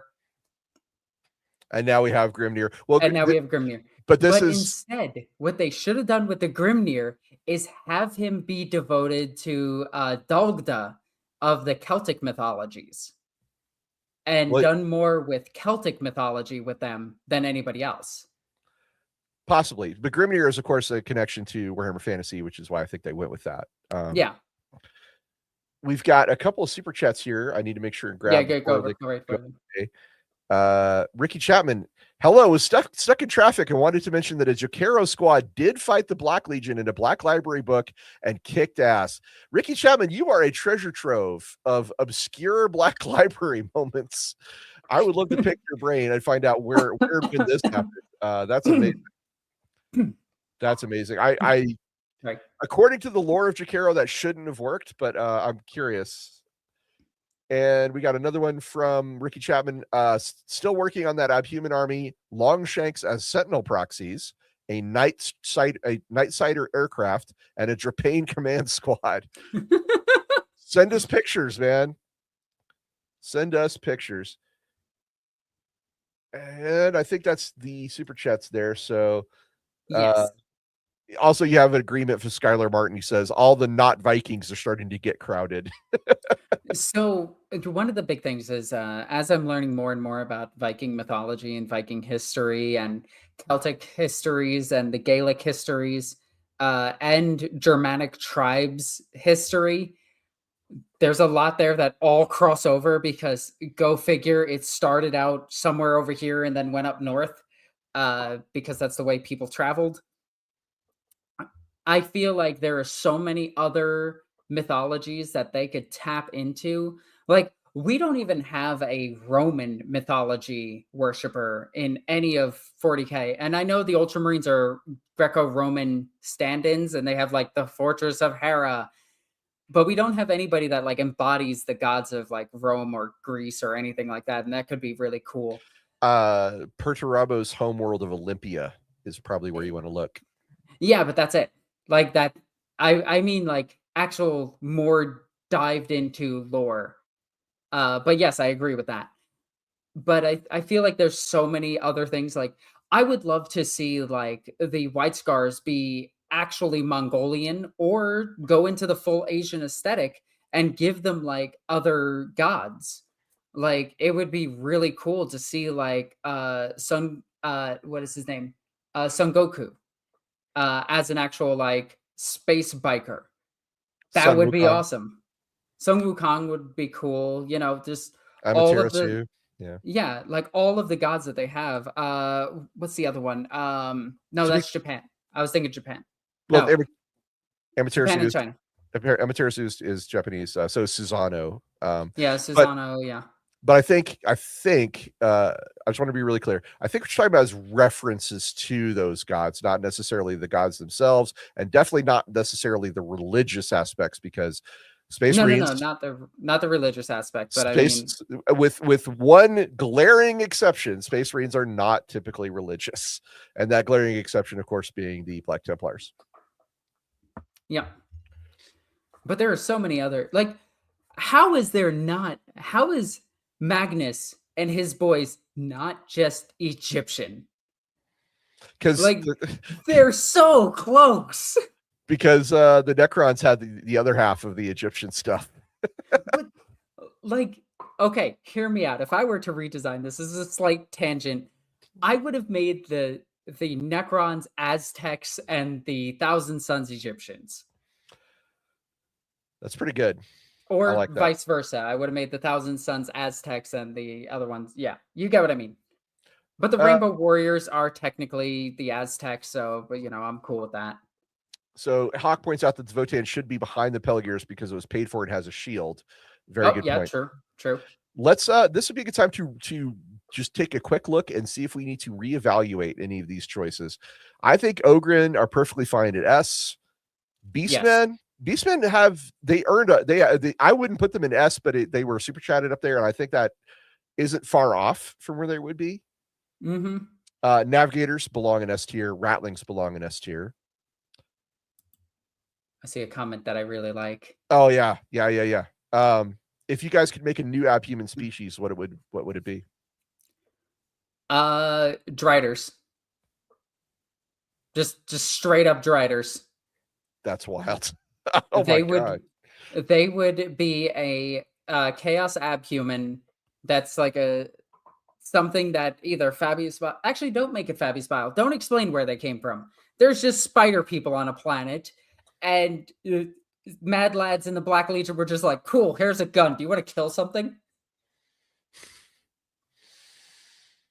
So funnily enough, abhumans tend to fall into like person with beast stuff a lot. Like the Troths are Yeah. people with plant stuff, Pelagears are people with fish stuff, etc. I would want to avoid maybe just like a person with a bestial attachment. So I might do something. I might do something that would be more like the Afriel strain or the Gland Warrior, some kind of engineered version of the Ooh, new, okay. some kind of engineered creation. And I would probably make it. I would actually make it an abhuman species that is entirely within the Mechanicus. I would say that they're not shared, that the tech priests don't want to share these guys for some reason. And I'm not sure what I would do beyond that. Like, that's just where my head's at right at the moment. But great question. Yeah. Okay. I really like that question. Sorry. So Pelagears in A, well, they were super chatted there. I think that's what they have. And frankly, our lore seekers are obsessed with Fishmen. So, why not? Votan feel low. Like, if it were just me, I would put them in S because, again, they're a whole faction. But A tier is still fine. Like, I get that. What do you think? Honestly, it's that GW didn't commit to any bit. Yeah. If they went hard in and just were like, we took Godric and Felix, that's what they are in 40K, boom. Like they did with the halflings, the ratlings.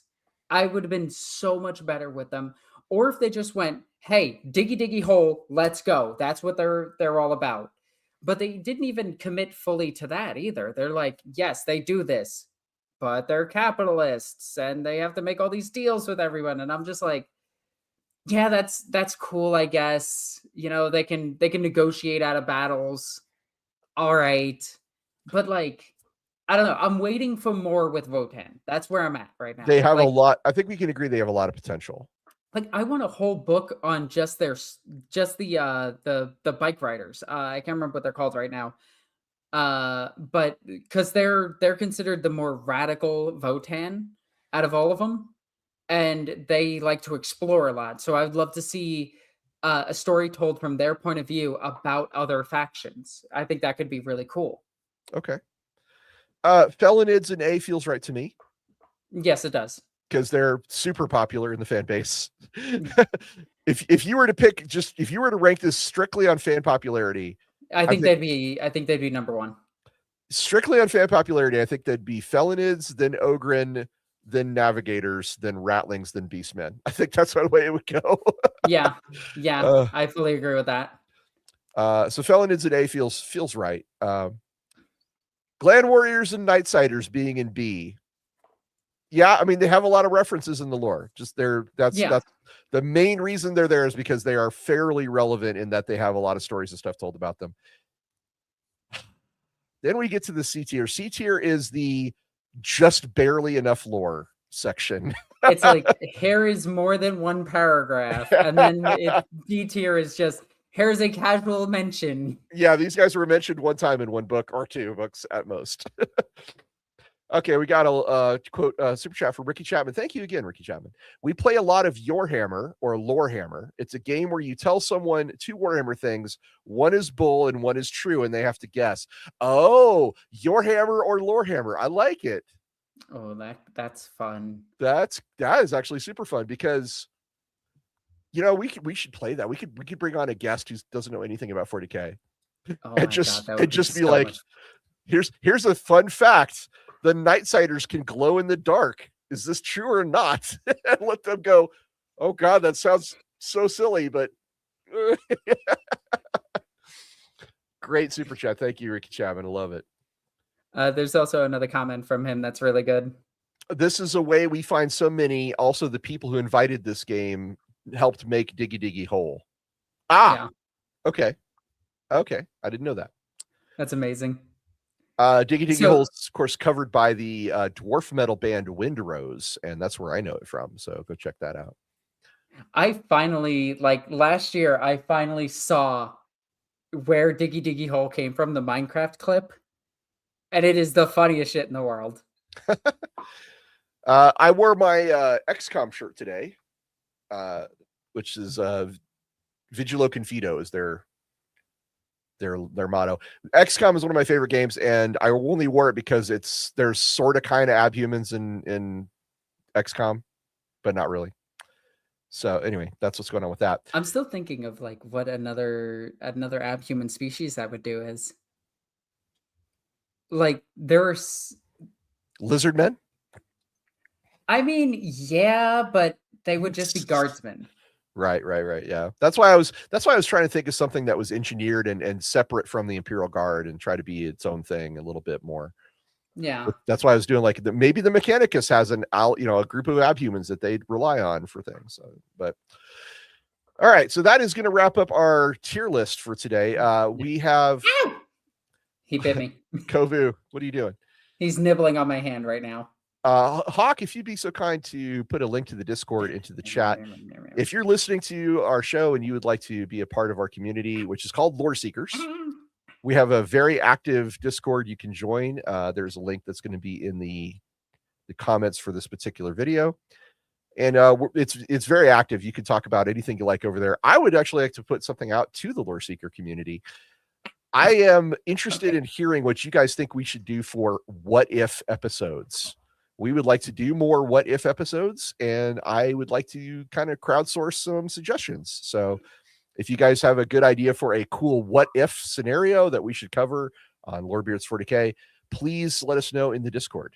I'm surprised we didn't get that one comment. What if you guys covered that one that one story of Star Wars versus 40K? Oh yeah, God. I mean, I love the fact that he wants us to cover it. I do love it. It's so hard to sit in reacting to something. I don't know, man. Like I brought up the video to try to see how we would like the audio to see how we would react. It doesn't work. As much as I wanted to, it doesn't work. That's a shame. We do have a comment from Azarius. Lorebeards Twitch. What if a Gene Stealer cult managed to overpower and take control of the Hive Splinter that was sent to nom them? Okay, so this is something that I really want to be in the lore. I want a Gene Stealer cult to reach out to the Hive Mind, and the Hive ships come in, and it's the wrong Hive fleet. And they're like, we believe in Behemoth, and Leviathan shows up, and they're just like, what the hell is that? Well, so there's a book called Valador that I'm reading right now, which is about the Eldar trying to stop two Hive fleets from mingling.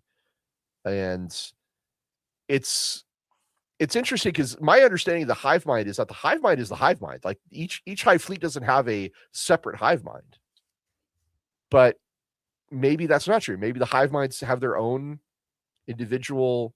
Each Hive fleet has its own individual Hive Mind. I'm not sure how that works. So when one of the earlier codexes has a story about Tyranid on Tyranid violence. And the reason that they fight is so that they could absorb each other to make a bigger Hive fleet. So I don't know if it's two different Hive fleets. Like one is trying to rebuild itself and the other one is trying to...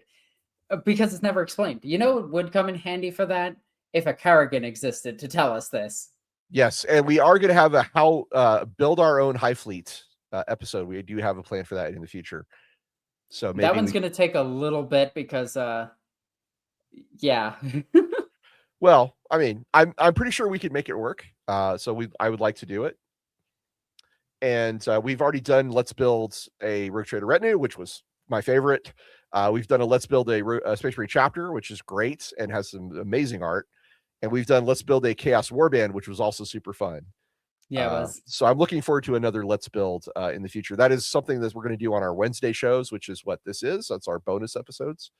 Oh, we've got another super chat. Ricky Chapman, your hammer or Lorehammer for you. Do orcs like Ferris wheels or do Tau love ice cream?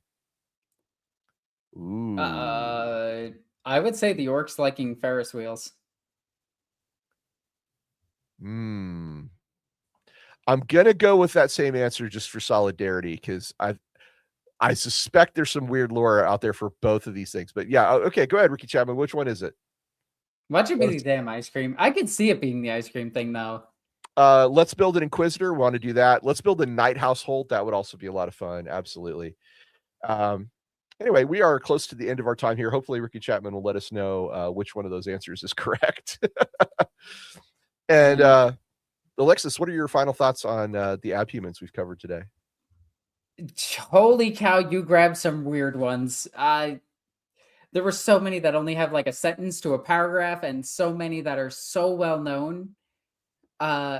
Ferris wheels are from Rogue Trader, first edition. Can you give me the page number on that? I want to know. I want to see that one too. That's really cool. Thank you, Ricky Chapman. I didn't know that. That's one of those rare facts. I'm like, oh, now I have something I can tell people. I And think Ogren being at the top is it's just perfect. Ogren are so nice. I love them. Nork Dead Dog earned it, baby. He earned it. Yeah, he did. I'm with you on that. There are a lot of really obscure abhuman species, and Votan, I think, of the first time we've ever seen them given the spotlight, given center stage in 40K, which is really interesting and cool. Kozu's trying to get my attention right now. Oh, the cat. That's about it for today's show. So I'm just going to leave it to Alexis to give us our outro. And once again, thank you guys for joining us and supporting us here on Lorebeards 40K. We have really cool stuff planned for the rest of the month of February, and I hope you'll join us on Saturdays and Wednesdays. And remember, folks, in the grim darkness of the far future, there is only lore.